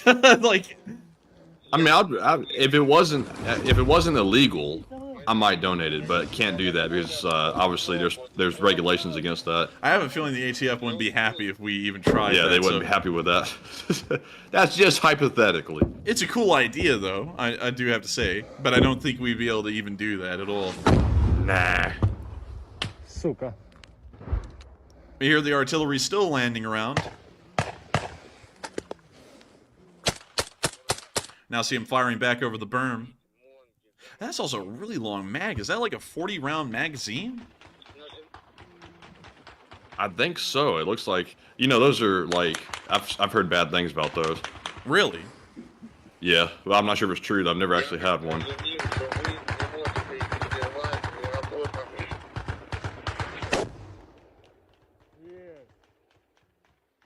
And someone said, why is it illegal to give a weapon to another country? There's actually export controls in place on anything related to firearms, to my understanding. So you have to get permission from the government to actually send it. And it's a long, lengthy process, and it's not worth the time, to be perfectly straight up honest. And also they have some very strict import regulations as well, which has made it very difficult to import most rifles from around the world, which has been kind of a shame, because you kind of get cut out from a lot of the collectors' rifles worldwide nowadays. But, you know, it's also great for collectors in another regard, because that means that the rifles that are here, if you own them, they're constantly appreciating in value in pretty large sums.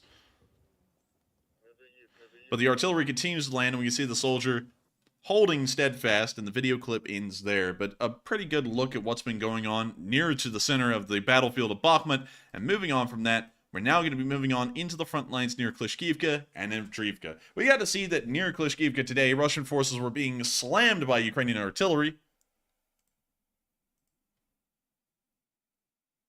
We're going to be muting the rap, but we can see the artillery landing right in the middle of them, and what the bull? But anyways, there they go. They're scattering. We see another one stealing some stuff and running away. Very good on him. He's apparently a good Russian soldier. One of the competent ones. Oh. Well, goodness me. It looks like he didn't make it far after stealing some stuff. It looks like karma got him.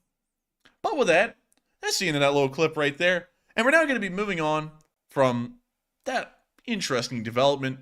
And we're now going to be moving on towards Avdiivka, where we got to see that Russian infantry was also hit by cluster bombs. When you see right here, a little Russian unit moving around, and they're about to get the pepper to the salt, because the cluster bombs are coming. When you see it's a fairly big unit too, like maybe 20, 30 guys, and there's the cluster bombs.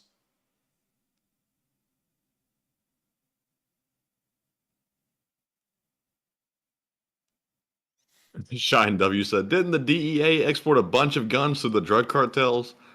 Hell, probably so. I mean, they imported some illegal white substances, so I mean, they can basically do what they want. The DEA is its own little thing going on. Oh, they're just having fun. But we can see Oh, they're yeah. hitting a little ammo cache there with the cluster bombs. I think they imported that fine Peruvian blow too. It wasn't just that cheap stuff. I think they brought in the good, that good stuff, if you know what I mean. Man, they were bringing in the highest quality snow you could. I mean, like hell, you thought it was some kind of like Canadian or Alaskan snow with the quality that was being brought in back then, and it was hitting the inner cities. Ooh, I'm telling you. Dear Lord. But anyways, moving on from that, great to see the cluster bombs slamming into Russian forces, of course, limiting their numbers down to smaller groups.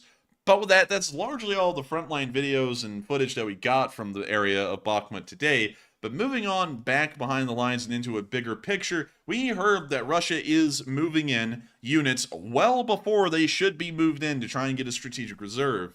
Elements of Russia's new 25th Combined Arms Army have likely deployed to Ukraine for the first time. The formation is likely focused on Luhansk Oblast in the northeast of the country, somewhere around Bakhmut and maybe even further north towards Svatove.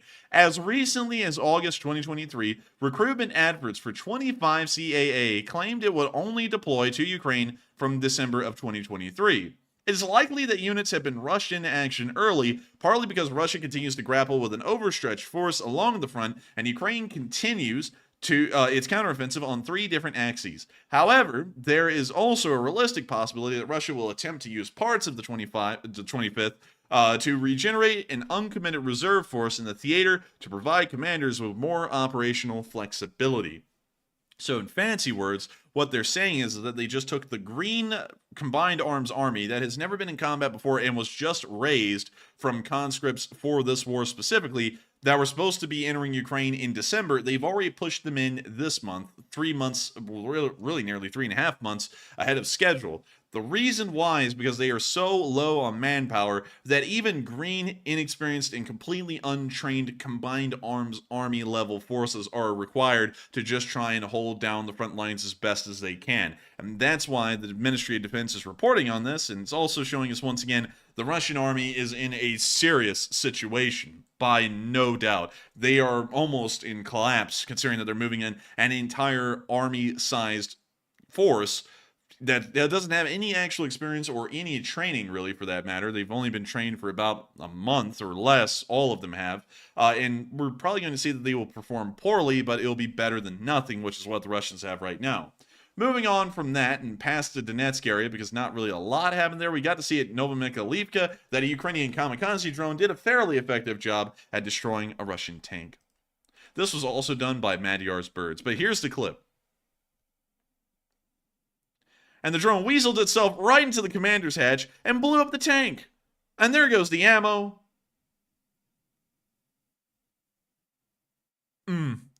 That thing is toasting.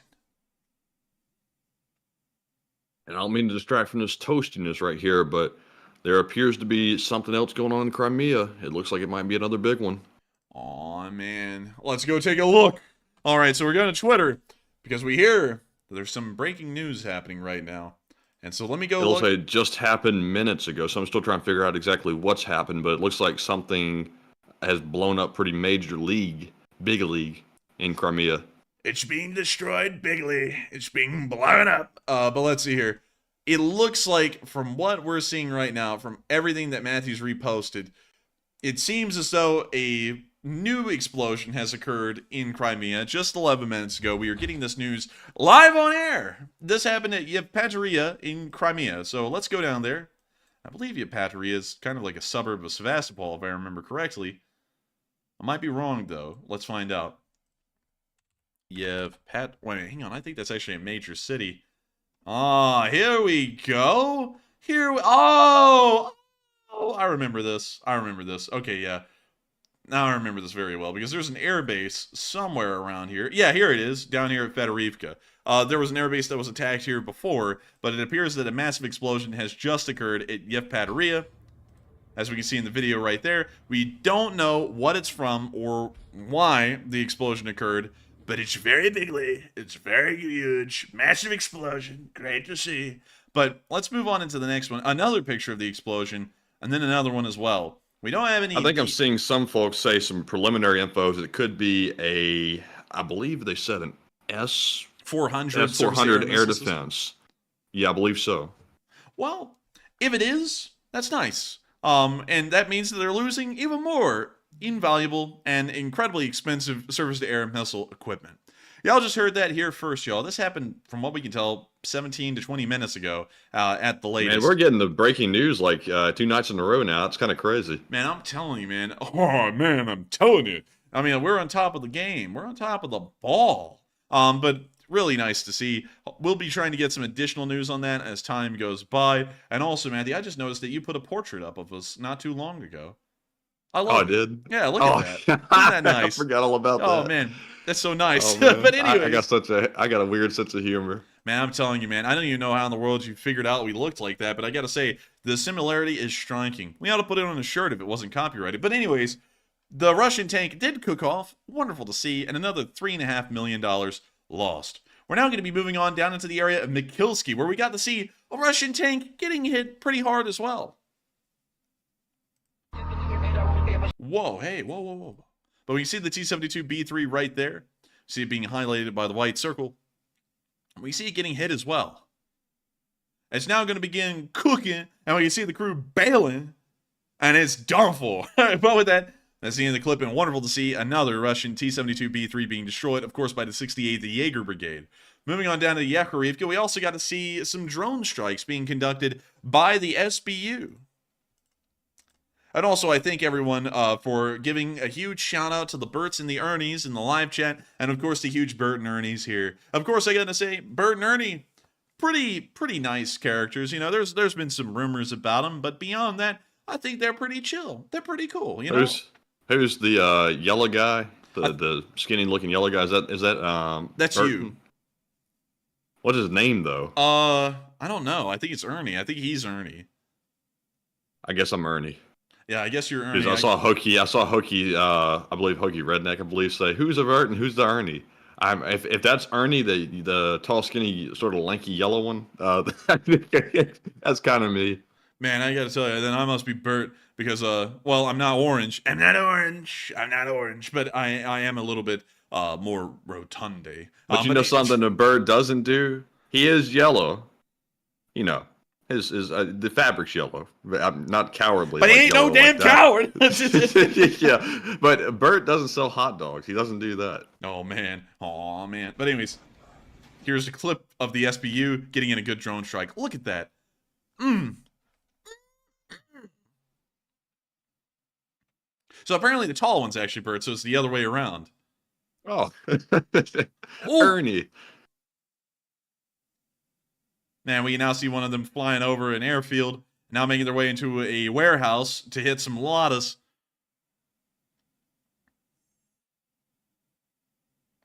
See them hitting the depot. When you see a Russian driving under a bridge, which is where the Russians usually live, it's their natural habitat, and we can now see their ammo cache getting blown up, but then there's a double tap, which is actually quite successful. We now see another drone coming down on the main battle tank. And we can now see a Scooby-Doo van getting hit as well, right there. Like Zoink Scoob. And we now see them hitting an electronic warfare tower, hitting a little trench system. You know, the SBU is a busy group. Dang, alright, that was a nuclear one. I don't know why, but with that, that's the end of the clip. And absolutely great to see that the Ukrainians were able to ensure decent Russian losses. We're now going to be moving beyond the area of Stary Mayorske. We have not gotten any news from that direction from the village chain today. We also haven't seen any frontline advances, and we didn't see any Robotne either. We didn't even have any video or picture evidence to cover from that area. But moving on to our next clip, we also got to see that a mine stash was destroyed today. Check it out. Well, you see it right there. Oh, well, you see it again. Look at all those mines. We see the Ukrainian drone down there hovering above it, dropping the bomb. There it goes. That's about to go nuclear. Oh. Man. Oh, they were zoomed in the whole time. Psyching me out. Man, psych! And we see the bright white mushroom cloud rising into the sky, letting us know it was nothing but ammo. And the Russians weep more. They have lost more mines. I guess you could say they could have minded their own business, but they never did they? And now they're paying the price. And so with that, we're now moving on from that little clip. Wonderful to see. Great to know another Russian anti-tank mine was blown up. And we're now going to be moving all the way down into the area of Novosibirivka, where we saw that a T-90M was destroyed by a drone. And so, here it is. We're going to be muting that. But here comes the drone. There's the T-90M. What can I say? They're inseparable. Watch it. Why in the world did that sound so violent? I said watch it like someone bumped into me. I said watch it, man. Like, here it comes. And it hits the T-90M, setting the engine bay alight immediately. And now you can see the fire roasting up that T-90M. Another significant loss for the Russians, while I try and figure out a new way to say that. But beautiful. A terrible loss. Tragic loss. Is that your loss? Is that your loss? But with that, we're now going to be moving on from that little clip. It was beautiful to see. And we're now going to be moving on over to Odessa, because we saw that the Ukrainian drone defenses were able to shoot down a drone with their ad hoc air defense systems. Here's the clip.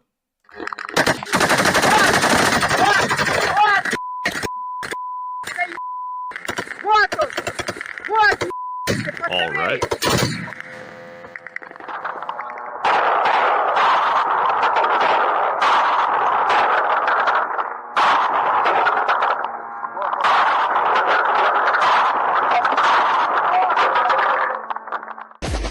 No way in hell they're hitting that with that. They did it. Man, that was just pure luck. That is insanely difficult looking. Well, they did it, Blitz. They blew it up, Blitz. But let me go back really quickly so that way we can see it again and hear that bum bum bum bum. Yeah! I gotta tell you.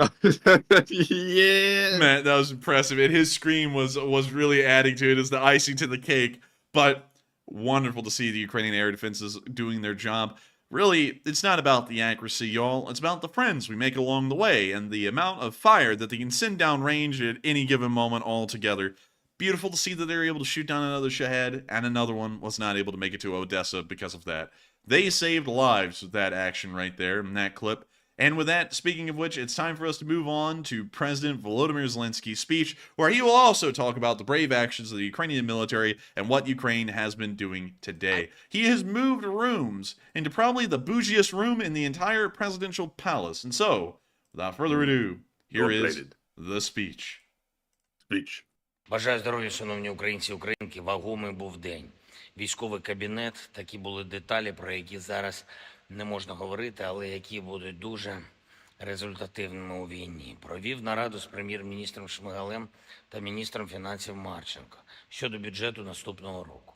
Окреслив основні параметри, те, що повинно бути пріоритетами в бюджеті держави. Головне – захист нашої держави та людей, оборона і безпека. Перший пріоритет. І фінансування оборони та безпеки буде щонайменше на рівні цього року. Тобто 1 600 000 000 гривень, щонайменше.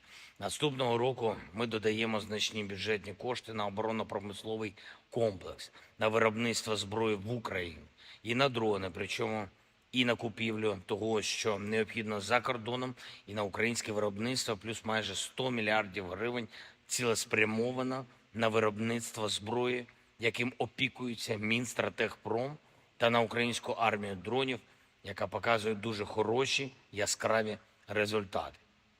Я буду все це підтримувати. Окремий бюджетний пріоритет – це підтримка наших ветеранів. Зберігаємо пріоритетом соціальні видатки, щонайменше 469 мільярдів гривень. Будуть додаткові кошти на систему охорони здоров'я, це щонайменше плюс 24 мільярди до видатків цього року. Буде плюс на систему освіти, передусім на підтримку вчителів і викладачів. Закладаємо необхідні кошти на цифровізацію, включно із нашою мрією, новим інструментом для дітей, для батьків, для вчителів, який ми вже попередньо представили. Наступного року мрія має запрацювати наповну і стати доступною українцям в кожному куточку світу. Звичайно, буде суттєва індексація пенсій, плануємо на березень, як це і передбачено законом. Але окрім цього всього, Ми робимо дуже важливий економічний акцент в бюджеті. Ми додаємо стимулювання економіки, виробництв, робочих місць, інвестицій. Того, що потрібно, аби Україна могла швидше відновитись. Урядовці представлять деталі такого стимулювання. Це і те, що стосується підключення до електромереж для інвесторів і продовження грантових програм, іпотечних програм, розвиток українських індустріальних парків. Я доручив прем'єр-міністру підготувати основу для того, щоб в першому півріччі наступного року підвищити мінімальну зарплату в Україні. Абсолютно всі елементи державної роботи мають бути налаштовані так, щоб ми могли самі тут в Україні окреслити час завершення цієї війни, нашою перемогою, наша зброя, яка досягатиме всіх необхідних для України цілей.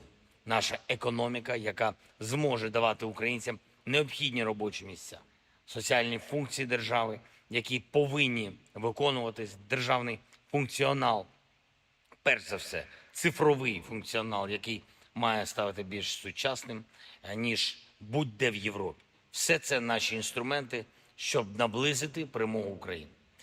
І наша співпраця з нашими партнерами, з усіма в світі, хто разом із нами зацікавлений в мирі. Провів сьогодні нараду щодо інтеграції нашої держави з Євросоюзом і НАТО. Інша нарада тривала нарада щодо підготовки перемовин із партнерами різними, із Великої Сімки, із Глобального Півдня. Все це буде. Ще одне. Я хочу подякувати, як і завжди, нашим воїнам. Сьогодні особливо нашим льотчикам. Молодці хлопці. Всі ми вами пишаємось. Я дякую кожному і кожній, хто воює та працює заради України. Усі, хто зараз в бою на бойових постах, бойових завданнях. Я дякую кожному і кожній, хто тренує наших бійців, хто виробляє для України зброю, хто знаходить у світі все, що необхідно Україні. Я дякую вам всім. Слава Україні! And the Героям слава. And with that, we are now going to be moving on into the funnest part of the stream for us. We get to talk to all of y'all for about the next 40 minutes or so.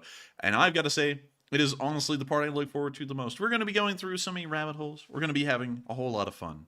But with that, what do we got, Matthew? All right, so moving into our final poll and question segment of the night, our first poll to address says the North Korea/Russia meeting ended without a publicized deal and no comment from Russia or North Korea. And what are your thoughts? 42% said North Korea wanted too much. 39% said there's probably a secret deal. 14% said unsure. And 5% said Russia wanted too much. And on this one, I would have to say that I doubt there's a secret deal, because with the way that entire situation was hyped up, it would benefit Russia to let the West know that they are entering a partnership with North Korea, because right now Russia's goal is to let the West know that they are basically trying to antagonize us, and they have other sources of weapons to get from. Excuse me, goodness, that cough's acting up. So I'd have to say that most likely it was an issue of North Korea probably wanting too much, and simply weren't able to come to an agreement. But Enforcer, what say you? I would have to say it's probably because the North Koreans were asking too much. The North Koreans don't really have any idea on how to negotiate with countries around the world. You have to remember the way they usually deal with foreign countries is through the Western world, where they threaten to launch a nuclear weapon unless if their demands are met. And either there are two approaches to that. There is appeasement or containment. Everyone's tried both, and neither of them really appear to work at all. So they probably left the Russian meeting with no deal, probably because the North Koreans asked too much or they negotiated poorly. That would be my assumption. But you never really know. Maybe they did have a deal and they're not mentioning it or talking about it. But with that, I hope that does address that somewhat well. And, you know, I just realized something, Matthew. It's Mount Pekto. Oh? Mount Pektu. That's where I think Kim Jong-un rode in on a horse, didn't he? Man, no, he was... No, Kim Il-sung, Matthew. You don't get it. You don't freaking get it, do you? He was born here. He was chosen. He was chosen by the gods in Evan Lake. Oh, that's right. I'd be smitten for that. You will be smitten for that. 5 years, hard labor, plant apples. But anyways, with that, I hope we addressed that poll fairly well. I'm sorry, y'all. I saw Mount Pektu. It's such a sight because it's the only real mountain on the entire Korean-Chinese border, so it sticks out like a sore thumb up there. But with that, I hope that does address that fairly well. And with that, we are on to the next one. All right. And the next poll says the EU has called for an arrest warrant to be issued for Lukashenko, the Belarusian president. And what are your thoughts? And I don't know why Lukashenko is being referred to as Lukashenko now. I guess that's the new way to say his name, or I don't know. But 79% said yes, he should be arrested. 8% said unsure. 7% said I'm mixed on this one. And 6% said no, he hasn't met the standard. And to me, I would say the only real major thing he's actually done on Lukashenko's part is that he hosted the original invasion from his country to let Russia go and invade Ukraine. He's done stuff since, but nothing quite as bad as what Putin has done in the meantime. And as we all know, there is an arrest warrant out for Putin. He has met the standard, and he has done, obviously, some very terrible things. So, I'll be honest, I'm kind of mixed on this one. My gut tells me to say just go ahead and arrest him just because, he's not really a good guy. But at the same time, I'm not really sure if it would be justified at this point. It may be in the future, but maybe not right now. But Enforcer, what say you? Matthew, before I even answer that question, you know how Lukashenko, or Lukashenko as they're calling him now, got his name? How did he get his name? So his dad was actually called Luka. And so when Luka was growing up in Belarus in the 1960s, it was actually a very difficult time for the Belarusians economically. They were still trying to rebuild after the Second World War. And it's actually kind of a sad story because it was so bad that Luka actually ended up stealing bread from a Russian commissariat. And he ended up getting arrested and put into Belarusian jail because of that for 5 years. And while he was in jail, he ended up, of course, kind of climbing the ranks in prison, which is kind of a big thing in the Soviet Union because when you get out, it actually helps you to get some connections. But he also made a decent amount of enemies in prison as well. And one of them actually threatened Luka and said, Lukashenko. And he went, God, you made this whole crap up. Yeah, I did. The whole thing's a myth. Oh my God. But I was sitting there intently listening, thinking it was serious. But that's how Lukashenko got his name. It was from prison. God. It was from Luka. But seriously, though, real quick, I did see some folks bring something up that apparently I've forgotten or either I'm mixed up on, one or the other. Some folks are saying that Lukashenko had a part in actually abducting the children from Ukraine and taking them either to Belarus or helping to bring them back to Russia.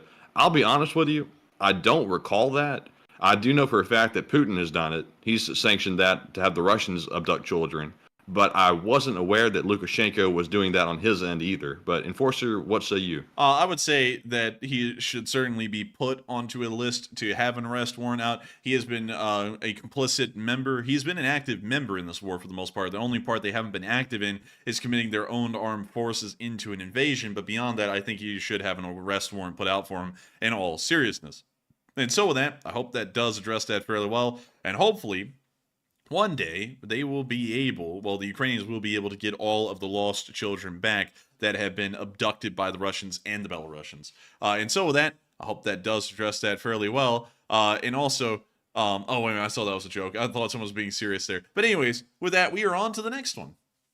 All right, and that was our last poll for now, so we're moving back into our Super Chat questions, and this one goes to Hal Rose, like we mentioned earlier. It's a very generous $100 donation, and thank you very much, Hal Rose, for that support. Hey! And he says, Enforcer Matt, this is the average for the old guard who supports you. This is personal. And also, by the way, please keep the conversation civil about this individual because he gets people very riled up. It says, I salute Elon Musk. He's following in the footsteps of Nikola Tesla himself. And someone recently slandered him by calling him a traitor. That's false, and Elon is a patriot. And real quick, I do want to say something because Elon has made some questionable statements, I will say that. But some folks go a little bit too far on the guy. He hasn't done anything directly to really hurt Ukraine in a terrible way. It's arguable that he might have had a hand in doing something. He seems to be denying that now. And also the guy who originally made the claim that he apparently turned off Starlink seems to be walking that comment back. I'm not sure if he was, threatened with some kind of legal action or what, or if he simply knew the statement was false or what, but it seems like he's walked it back. So I'm not really sure. And I don't want to just throw hatred someone's way, not knowing all the facts. So, I'd wait for more details. But Enforcer, what say you? And I gotta thank you for the support, Hal. And also, the comments about Elon have been very mixed. Of course, some people love him, some people hate him. Being YouTubers on a very small scale with only 160,000 subs, we also have a decent amount of people who love us and a decent amount of people who hate us. It just kind of comes with the territory of being a public figure of really any size. But with Elon, it's a little bit of a mixed bag, because with some of the things he does as far as Ukraine goes, it's not treason. You can only be treasonous against your own nation. You can't be treasonous against others. But he hasn't conducted treason directly against the United States. Now, I would say he's done things, in my opinion, as far as Ukraine has gone in the Starlink system, that is incredibly questionable, in my opinion. With shutting off, well, from what they said for a while, shutting off the Starlink system, and then doing some weird wiggle work with making them have to end up paying for Starlink, or the DoD having to pay for Starlink, although Elon said he would pay for it himself. There have been some things that I think are pretty odd. One thing, though, that I think people need to take a step back from in the modern world is making everything directly personal. Because a lot of people like to do that nowadays, and I bet you, because I say this about Milley, and I disagree with Milley heavily, and I disagree with a lot of the actions that Milley has also taken, as well as I believe he's the chief of staff, if I'm correct, Matthew. Mark Milley, I think he's the Joint Chiefs of Staff. Yeah, he is the chief of staff. So he as the chief of staff, he has done things that I'm not really a big fan of personally, but still, I'm not going to bash the guy on a personal level, because whenever you see the guy talk, he does seem like a pretty personable guy. He seems like he has a good personality, and he's probably well-intentioned, but still, there's things I disagree with him on a fundamental level. Elon has also done things that I disagree with on a fundamental level, but at the same time, I don't want to bash the guy, because at the same time that he's doing silly things in Ukraine, and he's done silly things in other regards as well, that, I'm not going to get into, because while they're not necessarily political, they will probably bleed into it somehow. I do have to say that some other things that Elon has done have been pretty good. He did take over the Tesla company, and the Tesla company is now the leading manufacturer of electric cars in the United States, which is something to speak for in its own right. And SpaceX is an incredibly good space agency. Of course, a little bit behind schedule. It's kind of known at this point that Elon is an optimist when it comes to timetables being published. But what SpaceX is doing, if they can accomplish the Starship program, is going to be putting the United States decades ahead of nearly every other nation in the world in the space race. So while I disagree with him greatly on things pertaining to Ukraine, I can't necessarily bash everything he does, because he does admittedly do some good things. There's for most people, except for a few exceptions like Hitler, Stalin, and Mao, there are things to people that are redeemable qualities. And I would have to say that there are some redeemable qualities to Elon, while there are also qualities that you can critique and also complain about. And considering Ukraine, I would have to say a lot of the decisions and statements he's made about Ukraine have been off-key, in my opinion. I disagree with him, but at the same time, I'm not going to bash his entire existence, because while he's making somewhat poor choices with Ukraine, he's also doing some fairly decent things in other categories. So I believe back at the beginning, I'm not trying to defend Elon. Y'all can think what you want to think about him. I could care less what you think about Elon, but he did bring over the Starlink little routers or whatever to deliver to Ukraine at the beginning of the war, and he brought them over for them to use, so that way they can connect to the internet. So I think somehow along the way, the situation and the whole relationship between Elon and Ukraine got off the rails. He contributed to it a good extent, but also Ukraine was pretty extreme with the way they responded to it when Musk made the mistake. So, I mean, there's stuff going back and forth between the two of them. But overall, though, I understand why he's criticized, but sometimes folks go a little too far, because he really hasn't done anything that horrible. And also another thing is, while he's done something, and I completely get it, because I also disagree heavily and make it quite public on some of the decisions and statements that Elon has made as far as Ukraine goes. I do think that people take it way overboard when they say he is a well, from what I understand, based off of what I'm looking at, and I don't have all of the information in front of me, that some of y'all may be taking this and running with a statement. But I would have to say it is a big stretch to say he's a pro-Russian, because if he was a pro-Russian, why in the world would he even allow Starlink to operate in Ukraine? The United States isn't forcing him to operate the Starlink system in Ukraine. He could cut it off and just not allow them to use it whatsoever. It is his business after all. So, you know, while, and of course, if any of y'all have any information to tell me that I'm not knowing about at this moment that are making people say that, feel free to let me know. Don't go violent about that statement. Just let me know and I'll, you know, consider it. But at the moment, I would say that those statements are a little overboard. While he's making poor decisions about Ukraine and their future in this war, I don't necessarily think that makes him a pro-Russian. I think that just makes him somewhat unwise and making poor decisions. And so with that, I hope that does address that fairly well. But and also I got to thank you once again for the support, Hal Rose. But one thing I'm really a big fan of is trying to give people as much breadth as possible, because everyone has to understand that people do make mistakes and people aren't always going to make the right decision every single time. It's something to me that, you know, in the modern world, it seems like people kind of mob people and persecute them wrongfully, you know, to the extreme. Like, you know, you could commit a minor infraction and people will equate that to the Holocaust, and that happens all the time now. And while he's made poor decisions that aren't just minor, I'm not saying that his decisions, the poor ones, have been minor. They have been somewhat severe. I still don't think it's, you know, I still don't really think it's right to go and just start bashing the guy completely. But, you know, and also another thing that people don't realize is Elon is he's a strange character. I think folks bash him for that. I believe he said before he has Asperger's, I believe. So, I mean, he does have, you know, a little thing going on there and stuff like that. I think some folks misunderstand him for that. Not trying to defend him, though. But one thing I will give him credit for is in response to the entire controversy around the Starlink situation, like BattleCat said, today he did give over the control of the Starlink, which is over Ukrainian Crimea, to the DoD of the United States. So he did turn that over. And he didn't have to, but he did. So got to give credit on that. And, you know, that's something as well. And also, you know, people are saying, well, yeah, you know, Elon's a good spokesman and investor, but a lot of people are only good, you know, and then they say he's not good at anything else.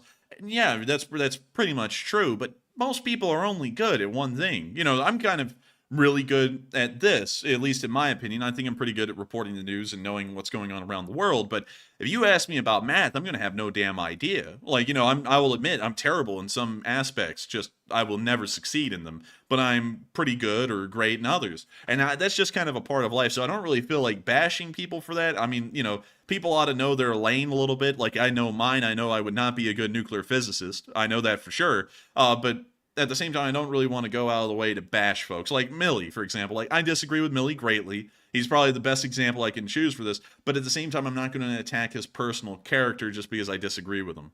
Because we are, like, as Americans, we are, after all Americans. Every American, regardless of the decision they're making one that they think is in the best interest of the nation. So it's not really trying to attack them and act like they're a threat to existence. But it's more so that, you know, we largely just disagree with their stance. We're not trying to go out there, though, and have them destroyed. But with that, I hope that does address that fairly well, at least in my opinion, Hal Rose, because while I disagree greatly with what he has done in Ukraine, I don't necessarily consider him a traitor, and I don't think he's a completely irredeemable person. There are some things he has done that I think are absolutely amazing and definitely moving the nation in the right direction. But with that, thank you so much once again for the support and helping this channel to keep on running, because folks like you help this thing to keep rolling, and without folks' support like yours, we wouldn't be able to sit here and talk about really interesting topics like Elon's role in the war in Ukraine. And whoever thought, Matthew, that a year and a half ago we would be talking about Elon's specific role in a war? That's kind of bizarre to think about, but I thank you so much, Hal Rose, for giving us a chance to be able to talk about that. But still, thank you so much once again. Hope that does address that fairly well. And with that, we are on to the next one. And I will say, before we move on to the next one, just real quick, the reason why I think I just figured it out. The reason why it's gone so off the rails with Elon and Ukraine is because Elon got political, and that is a major mistake. I didn't understand how bad of a mistake that was until I did the stream maybe a couple of months in and saw how sideways things can go if politics get involved in stuff. And until you experience that firsthand, you don't understand how bad it can go. And Elon has learned the hard way not to do that. And apparently he hasn't learned his lesson, but he's still doing it. But if he'd fix that, he might be able to fix his public image a little bit. But anyways, moving on to our next super chat. We have one from Trister1, who puts in a $20 donation. And welcome back, Trister, by the way, while I'm sitting there stumbling over my words. And Trister says, LSA.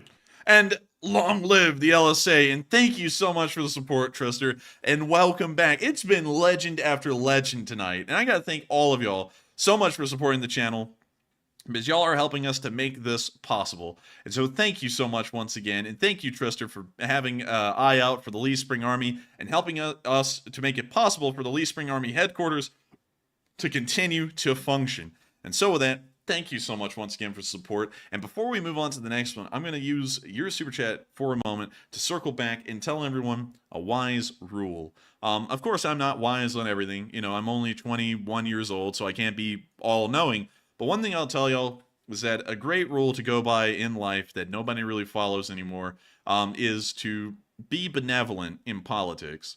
Politics is something that is far too polarized nowadays to even be worth discussing in public. It's not even worth it. And it's a lot better and a lot easier to have a neutral stance on politics and to largely be indifferent to it. You'll find out that you end up with the same results through indifference than you would through violent support of something. It just doesn't really change anything.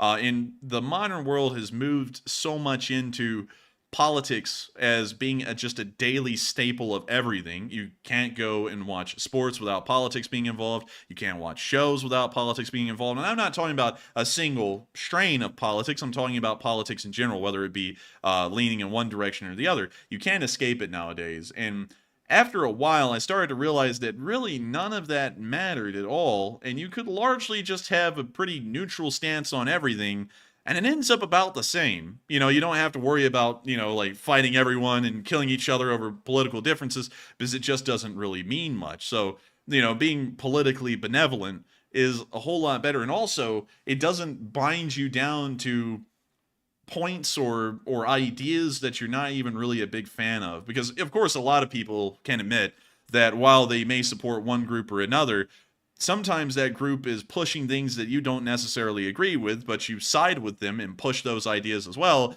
because some other ideas that you find them supporting are more important to you than the others. If you keep politically benevolent or neutral, you can end up really picking whatever you want. You're not really set to any specific party line, which I find to be a lot better, in my opinion, than, you know, being a hard party liner, because it's not smart. But anyways, with that, I hope that does address that fairly well. And I was just told we have to move on, and Matthew is right. We have been on one topic for too long. But with that, thank you all so much once again for the support. Thank you, Tristan, for the support. I hope I was able to address that fairly well. Maybe that's some word of wisdom on my end. Maybe, maybe not. But with that, we are on to the next one. I saw somebody ask, how old are y'all? I'm 23, and Forster is 21. So we're not as old as you think. We just graduated college about 6 months ago, something like that. I can't remember. 3 months, 4 months? I don't know. It would have been 6 months by now. 6 months ago, and now we're in law school doing this full time, so it's fun. A professor asked me today, how's the podcast going? They said. I said, oh, it's going great. I just get 4 or 5 hours of sleep a night, but it's going great.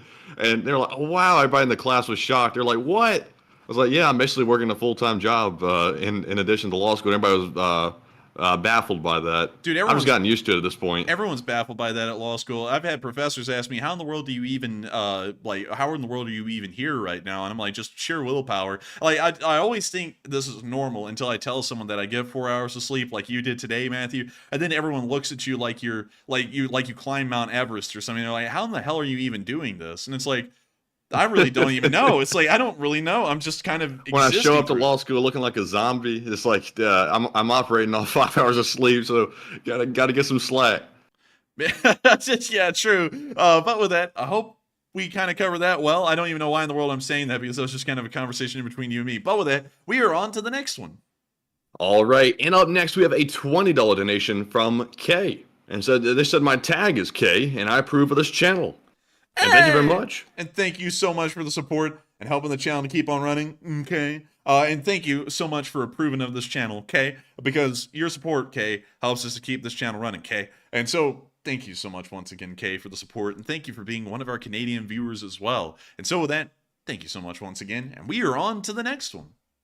And the next one goes to Marion Deemer, who puts in a $20 donation. Thank you very much, Marion, for that support and always being a channel legend.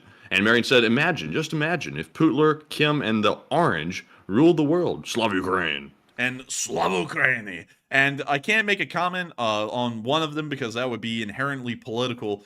But if Putin and Kim Jong-un ruled the world, that would be crap. That would suck terribly. And a lot of people, you know, what's weird to me is that when you wander around the United States, like just as a quick political side, and I hate this, Matthew, because tonight's been such a you know, good night as far as like everything that's been coming in is kind of extending the time, but I do have to make sure to keep an eye on the time because we both have to be up at 5 in the morning tomorrow. The idea of Kim Jong-un or Putin ruling the world is truly a scary one. It would never happen, but a lot of people in America don't get the idea of how bad it would be to live in a country with a government like North Korea's or Russia's. A lot of people in America think they're similar to American democracy, you know, and while American democracy has its problems, you know, its administrative issues, its corruption, it's nowhere close to what the Russians or the North Koreans have. It's just nothing to compare. And I would hate to know that they ruled the world. I would truly be terrified at that point to even be alive. I would be in constant fear. But with that, thank you so much once again for the support. I hope that does address that fairly well, Marion. And thank you once again for helping this channel to keep on running. And with that, we are on to the next one. All right, and the next one goes to Augustin Lara, who puts in a $20 donation. And thank you very much, Augustin, as well for that support. He says, how about the Mexican alien remains on the news? And as crazy as it sounds and looks, they did invite anyone in the scientific community to come and do their own test. And they claim a Canadian indecent or indecent company ran the DNA test. I saw that. I'm not buying it. I'll be totally honest. I'll give them the benefit of the doubt, but I don't know about that. I gotta be honest with you, Augustin Lara, I haven't even heard about that. I've been so busy with law school and this today, I haven't even had time to peer out of like this very narrow vision like kind of world and see what else is going on out there. So I would have to declare complete ignorance on that, but I don't know. Maybe it's a thing. Maybe it isn't. Maybe it's a big hoax for an advertisement. Who knows? But with that, thank you so much for the support and helping the channel to keep on running. And with that, we are on to the next one. All right, and the next one goes to, let's see here, goes to Duncan VR, who puts in a $20 donation. And thank you very much, Duncan, for that support. And he says, Bamuba, sad news, Baba. Kermit was on board the Russian sub when it was smacked. Baba, meow. His last word was moo, moo. And Forster's favorite word, German word. Uh-oh. Every time a sub is sunk, grab a pizza. Meow, woof. Oh, man. Oh, man, I'm telling you. Oh, man, I'm telling you. But what was that the end of it? That was it. Oh, and I thank you so much for the support, Duncan VR, and I thank you for throwing in the animal noises and, oh, man, the sub is sinking. Moo, moo. And then it gets blown up. But anyways, thank you so much once again for the support. And thank you once again for being a long-time member. I don't know what's happening with me nowadays, but it's like I'm having like moments where I just pause.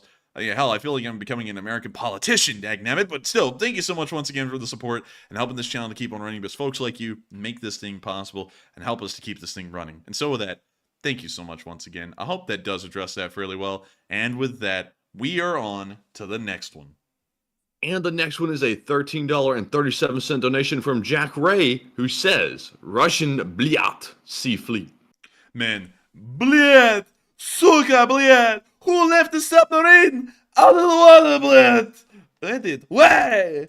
Because it needed a repair. But anyways, thank you so much once again for the support. I hope that does address that fairly well. And with that, we are on to the next one. But thank you so much once again. All right, and the next one goes to Jack F., who puts in a $10 donation and says, from what I've heard, some of the missiles used on Sevastopol were the MALD decoy radar jamming missiles, and do you think this is possible? I think it is possible because so many missiles appear to have made it through the air defenses that there had to have been a lot at work to make that possible. Of course, Russian air defenses could just be crap, and also it could also just be the fact that the crews were so poorly trained they weren't able to properly intercept the missiles. But it may be the case that those molds were helping the Russians to mold, seethe, and cope after the Russian boats got blown up. So with that, thank you so much once again for support. I hope that does address that fairly well. And with that, we are on to the next one. Thank you so much once again.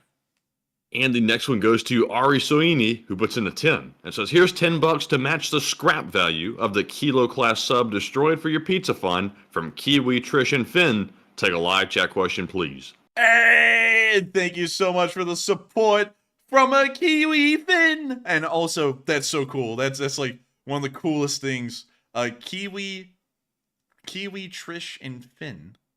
Man, when you need a win, you hire a Finn, a Kiwi Finn. Right. Dude, that sounds like a fruit, like a Kiwi Finn. Yeah, so I'd have 3 Kiwi Fins, please. But still, thank you so much for giving us the scrap value of that Kilo class sub. Honestly, you kind of highballed us there. It's really like worth about $5, but $10 will do. And so with that, thank you so much once again. We will be getting a pizza hopefully soon. We actually had an amazing supper tonight. Our mom loves to try and test out new kinds of food, and tonight she cooked up something absolutely incredible. It's called Navajo bread. It's like a fried bread, and it is one of the best tasting breads that I've ever had. It truly is amazing stuff, and it's the closest thing we've had to pizza in a bit, but we are going to have to get pizza soon thanks to that Kilo class submarine. And so with that, thank you so much once again for support. I hope that does address that fairly well. And with that, we are on to the next one. And the live chat question goes to W13RD guy, who says, is the governor of Crimea a war criminal? Yes, I would largely say that any Russian that holds an administrative position in occupied Ukraine should qualify as a war criminal. And so with that, I hope that does address that fairly well. And we are on to the next one. And this one goes to Epic Trains Canada, who puts in a 10 and says, happy to hear about the destruction of the submarine. I was waiting for the next big naval victory since the Moskva and Igor. Love Ukraine. And Igor. And thank you so much for the support. And this is big news. Someone actually said that the Moskva costs more than the Kilo. I think they're missing the point that it's easier to destroy a surface ship than it is a submarine. It takes a lot more effort. But still, it is absolutely amazing to know that they were able to destroy a submarine, and it makes me so ecstatic because it means that it can only go up from here because, hell, to destroy a submarine, that takes a lot. And so with that, thank you so much for the support. I hope that does address that fairly well. And with that, we are on to the next one. All right, and the next one goes to SYI Tiger 907, who puts in a 10 and says, hi, it's Tiger, currently in Unalakleet, Alaska, and hi, y'all.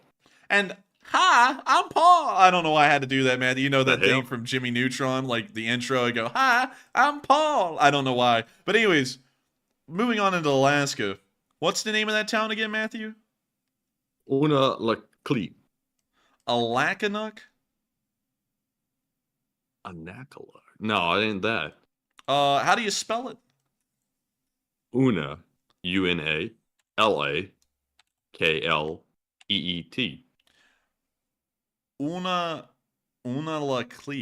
Unalakleet. Where is this?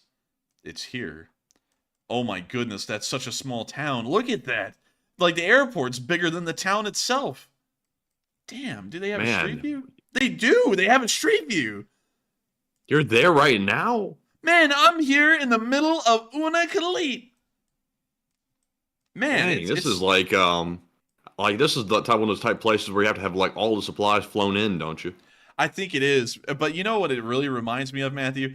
It reminds me of the movie The Thing. Like, it looks like, oh my god, it's the dog. Look at that dog. Oh, it's the dog from the movie. Dude, the Norwegian's about to start running up going, let's take my body, and then get shot by the dude for no reason because they're trying to kill the dog. But oh my goodness, I don't know why. I thank you so much for the support, but this place really does remind me of the movie The Thing. But beyond that, it's pretty cool. It's like, this is like the fringe frontier areas, and also that's why like the old vehicles are just built up. It just takes too much to move them out, so they just leave them there. But still, pretty cool nonetheless. One day I would actually like to come up to a place like this. Look at the dog, it's following around the car. But I would love to come to a place like this because it's just so interesting. It truly is the final frontier of the entire world up here in Alaska. But thank you so much for the support, and so cool to know that you're from Unalakleet, Alaska. And I think I'm still saying that wrong. Unalakleet. Yeah, I'm saying that wrong every single way. But still, thank you so much once again for the support, and thank you for being a Elite Spring Army member in the final frontier. And so with that, we are on to the next one. And we have another $10 donation from SYI Tiger 907. And they said, yeah, it's hard as an electrician. And I'm telling you, like, not saying this is an insult or anything, but I'm shocked that y'all even have electricity out there because it's so remote looking. I'm sure maybe it's by generator, I'm thinking, because how does the electrical lines get, carried all the way out there? What does a house look like in this place even? What does it look like inside? Let's see here. Let's see if we can find it. But that really is something, Matthew. It's truly like a testament of the United States, is that such a obscure and remote place like this has electricity. I wonder if it has. Where's it coming from? Like, where's the electrical plant at? That's a good question. I wouldn't even know. And also they have a pretty nice looking high school. Like that doesn't actually look that bad. But let's see here. Can't really find any. I think they fly in the electricity here too. Oh no, no, you can't fly in electricity. Wait, hang on. This is dude. This actually doesn't look that bad for being in like the literal middle of nowhere. Oh, dude, look at that, dude. They're eating pizza. Oh dang, that looks good. That kind of looks like DiGiorno a little bit, but like hell, even I think DiGiorno, they flew that in too. Yeah, they probably flew it in, dude. Look at that, dude. They actually have like pretty good looking food up here. And some like perfect looking. That's like oddly looking perfect pizza. It's like Papa John's pizza. They flew that in. Dude, you're answering everything. They flew it in, man. Let's see. Well, you know what? Let's go to the Igloo. What does the Igloo restaurant look? Okay, it doesn't have pictures. What about Peace on Earth? Okay, so this is the one we just saw a moment ago with the pizzas. Wild, just insane. It's actually not that bad of a place. I wish we could actually look in a house here though, because it actually looks like there's some basic amenities in this place in the middle of nowhere, which is just nuts. And also, it's really cool to know you're an electrician up there keeping the lights on for this place. I wish we had time. I wish we had time. Sadly, we don't, because we're running on overtime right now nearly, but I wish we had time to look into where y'all get your electricity from, because that would be so interesting to me. But still, thank you so much once again for the support. And there's another one from SIY Tiger 907 who threw in another 10. Hey! And thank you so much once again. And he said he was born and raised in Anchorage, all the way down here on the other side of Alaska. Man, that's now crazy. That's a little bit more populated. That looks like a place that would be a lot more, amenities in it. Yeah, it does, because it's an actual city with actual people. Yeah. Compared to the other place, it looks like it has like 300 people in it. But still, thank you so much for the support. And really cool to know you're a native Alaskan who's pretty much lived in Alaska their entire lives. That is super cool. And I got to thank you so much once again for the support and helping this channel to keep on running and sharing with us such cool information about your life up there in the frontier. But with that, thank you so much once again. I hope that does address that fairly well. And with that, we are on to the next one. And the next one goes to Jay Bagwell, who puts in a $10 donation. Hey! It's good to see you once again, Jay. And it says, great stream tonight, lads. You boys make it look easy. And the LSA loves you both. And you will always, and will always have your back. Well, I stuttered my way through that like a joke. But thank you, Jay. But still, thank you so much for the support, Jay. And thank you for having our backs with the rest of the LSA. And also, thank you so much once again for saying, we make it look easy. Because we try. And I feel like tonight was a really good night. Like, I was super excited, but nevertheless, the news was really good. And I got to thank you so much for being here with us again, Jay, tonight. You've never missed a day, unless if it was a trip to Britain. And I completely understand that. I completely know why you would miss it for that. But beyond that, thank you so much once again, Jay, for being a old guard of this Elite Spring Army and constantly being here and constantly backing up not just the LSA, but me and Enforcer Matt. And so thank you so much once again. I hope we addressed that fairly well. And with that, we are on to the next one. And we have another one from SY Tiger 907 who puts in another 10. And thank you very much for the very generous support tonight. And they said that the electricity is scary here on work travel, number per diem. Interesting. And apparently that means it's a daily allowance. So there is like a blackout up there on a regular given basis every day. That is wild. That really is the frontier at that point. And I was really amazed that y'all even had electricity out there, because it's in the middle of nowhere. It's like, how in the hell do y'all even get electricity in Unakleet? Like that's something that I would be completely blown away in just knowing how the infrastructure works for that.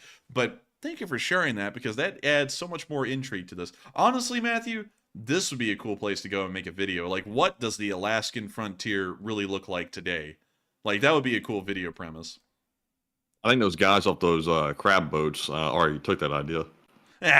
We could do it again. We could do it again. But with that, thank you so much once again for support, SY Tiger. I hope that does address that the best I could. And with that, we are on to the next one. All right. And also, I saw somebody said there's oil probably nearby. Y'all know that we found a humongous deposit of lithium. I think it's in like Nevada or Colorado or something like that. Massive amount of lithium, which is huge for the battery industry, which is booming right now in the U.S. Just a fun fact in case anyone's curious. You can check it out. But anyways, moving on to our next super chat. We have an $8 donation from Ari Soini once again, who says, for coffee from Kiwi and Finn from Australia, and we both enjoy your channel. And thank you very much again. And thank you so much for the support and also helping the channel to keep on running from the Kiwi and the Finn from Australia. And thank you all so much to both of y'all for enjoying the channel and supporting us to help us to keep this thing rolling, because folks like you make this channel possible for us to run each and every day through y'all support, because we're able to do this as a full-time job. And I thank y'all so much for that, because the generosity that y'all have shown to this channel and y'all's continuous support and helping it to keep rolling really does mean a lot to us, and it really flatters us too. And so with that, thank you so much once again. I hope that does address that fairly well. And with that, we are on to the next one. And we have yet another from SY Tiger 907, who puts in another 10 and says it's third world. Oh yeah, like I was trying to like be polite. It does sound third world up there nearly, but it makes sense, because it's not, for example, say India, you know, where there's 1.4 billion people living in India in a very high population density, yet there's a lack of basic amenities like, you know, public toilets or anything, which is actually an issue. They've actually been trying to work on that over the past few years. Like in Unakleet, it makes a lot more sense, because it is truly in the middle of nowhere. There's nothing around for hundreds of miles, it seems, except for the wilderness. So it does make a lot more sense for it to be third world up there, but still, I gotta say, that's crazy that you're toughing it out up there. And also, nuts to know y'all have internet in Unakleet, where you can even watch this stream. That's just wild, and really a testament of American infrastructure that it even exists in the middle of nowhere like that. But still, thank you so much once again for the support. Hope that does address that fairly well. And with that, we are on to the next one. All right, and our next one goes to TT Magabao, who puts in an $8 donation and says, fun fact, Russia lied again. What do you know? They said Ukraine can't fire more than 8 Scalp EGs in a single salvo. They only have 4 active Su-24, and we don't know how many were rigged with pylons from the RAF Tornado. And I thank you for the support, and that is true. So I do thank you for clarifying that information for us and sending that over to us. And with that, we are on to the next one. Thank you once again. All right, and the next one goes to Certify, excuse me, who puts in a 5 and says Glory Day. And thank you for the support. Apparently, it was deemed a glory day today. And I do thank you for that. I think every day in the Lee Spring Army is a glorious day. That almost sounded like very cheesy, but still, thank you so much once again for the support and help with the channel to keep on running. And thank you for designating this day a glory day. And with that, we are on to the next one. And the next one goes to CK Bold, who says, take a live chat question, and they put in a 5, and we will. And thank you very much, CK Bold, for that support. And the question goes to Eugene Minton. He says, any idea if they'll add launch bays to the landing ships to use them as missile platforms? I don't think so. It would most likely be unlikely, because those modifications would require refit, and I don't really think they have the facilities to refit the ships, or probably even the funds to do that either. Also, they're running out of missiles, so they probably don't need to use as many ships as they were before to launch any of their missiles. But with that, thank you for the support. I hope that does address that fairly well. And with that, we are on to the next one. And the next one goes to Boy, who puts in a 5 and says, let's see here. I believe this is a band called Sex Pistols Submarine Mission. UK band and UK Missile. Great tune from the childhood, you know. And I thank you so much for the support, but Matthew, you got had. I'm just kidding. You didn't get had. It No, I is a didn't. band. Yeah, it's a band. But I do thank you for the support, and I've never heard of that song before. I've never really heard of the Sex Pistols as a band either. I've known of them in passing, but never really listened to them. But I'll make sure to give them a good gander tonight after the stream and hear what it's about. But still, thank you so much once again for the support. I hope that does address that fairly well. And with that, we are on to the next one. And up next, we have a 5 from Bob's Fake Pool.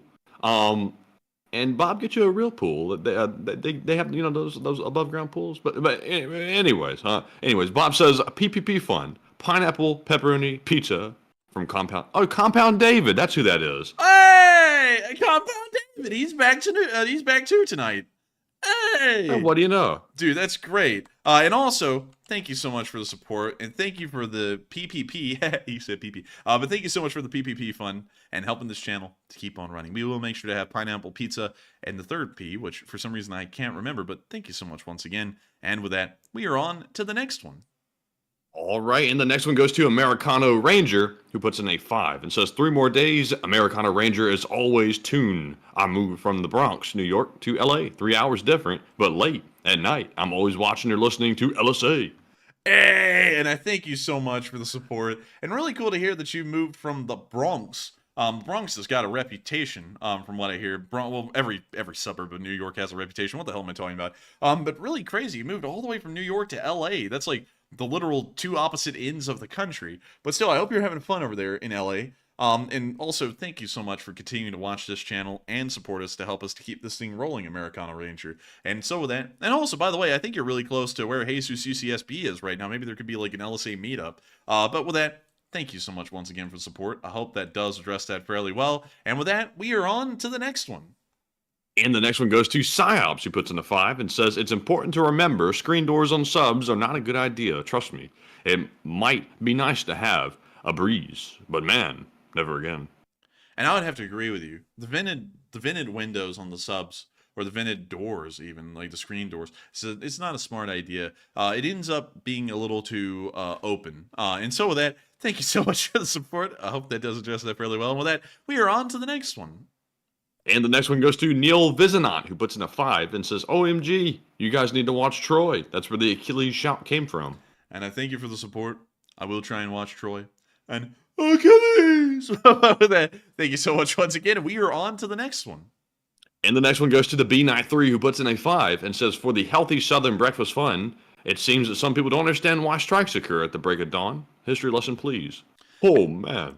Oh, man, I'm telling you. And I thank you so much for the support. And to give the short answer as to why attacks occur at dawn, that's because that's usually when military is the most off their guard. People are waking up. The night shift, you know, if you want to call them the night shift, night watch, whatever you want to call them, they're getting off duty and they're exhausted, so it's the best time to attack. That's kind of the reason why, but there's also several other reasons as well, but those would take too much time to explain, and we are running over time. But still, thank you so much for the support. I hope that does address that the best I can, given the circumstances and the limited time. And with that, we are on to the next one.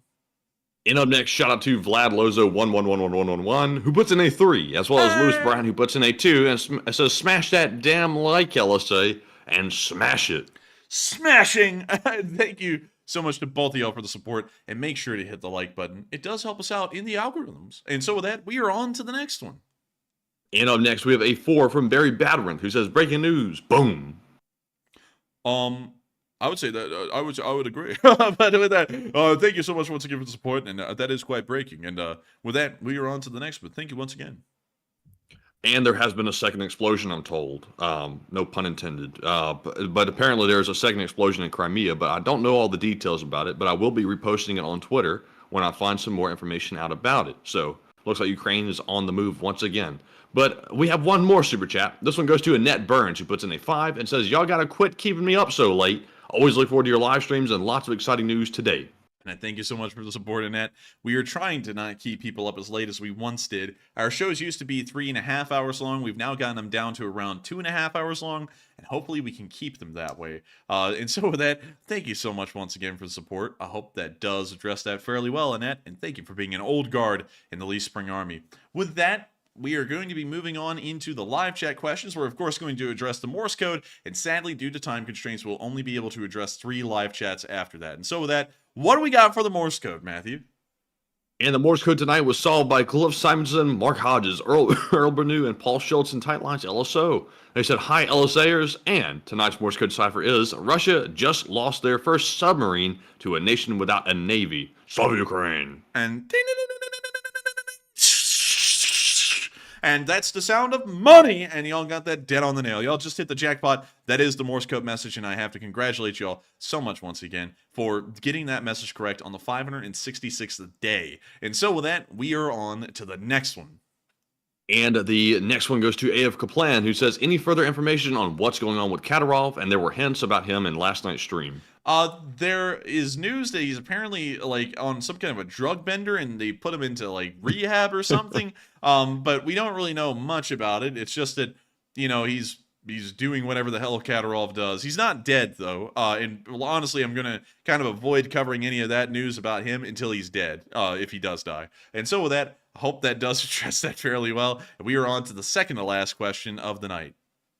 And this one goes to Richard Rody, who says, how many cruise missiles can be launched by Kilo class versus Moskva cruiser? The Kilo class can only launch a limited number of cruise missiles. It could launch about 6 of them before it had to reload. But if its entire complement of weaponry was nothing but cruise missiles, it could most likely only fire about 18 of them. And of course, that would be over a larger period of time. In reality, it would only really be able to fire off 6 before it could no longer fire. So with that, I hope that does address that the best I can, given the current information and circumstances that we have. But with that, we are on to the final question of the night. And so, who was the lucky last person to throw in the lucky last question of the night? And that viewer is Damien Balou, who says, today the Russians adopted a regulation banning all state personnel from using Western cars. Only Aurorus, luxury cars will be tolerated. Good or bad news for the state personnel, question mark. Bad news, because they won't be able to afford cars. And so I bet you the efficiency of government offices is going to be sharply decreasing because no one's going to be able to make it to the office, or they will have to take the train or the bus. In America, that's like a horror story. In most European countries, it's kind of okay. But anyways, with that, I hope that does address that fairly well, and it is the end of tonight's stream. I've got to thank every single one of y'all so much once again for watching. It's been an honor running the news for y'all tonight, and of course, with 7,000 of y'all on at the peak, we're entirely honored to know that we were able to cover the news for 7,000 of y'all at a single time tonight, and 30,000 of y'all in total. If y'all did enjoy, please make sure to subscribe and also like this live stream right here, because it helps us out in the algorithms. Subscribing actually doesn't help us, believe it or not. We actually found out that YouTube's algorithm does not care. Nevertheless, it makes us really happy when folks subscribe because it lets us know that y'all found our content to be good enough that y'all will want to see more of it. And more of it you will get. We run these live streams 6 days a week at 10 p.m. Eastern Time every single day from Tuesday to Sunday. The only day we're not live on air is Monday. Almost every other day of the week as well, we put out a 10 to 15 minute short war summary video going over some of the major news and highlights of the war from that day. And so if you want the news of the war in Ukraine, there's really no other place to get it rather than here if you want a lot of it and a good amount of it coming out right when the news is happening. But with that, I thank you all so much once again for watching. Good night, good luck, stay safe, take care, Slava Ukraini, and long live the Lee Spring Army. The Lee Spring Army never dies. And good night, LSA. Thank you all for another great stream. Be sure to watch our short war video tomorrow, and we'll see you all on our war stream. Slava Ukraine. Yes. The Lee Spring Army sends its regards.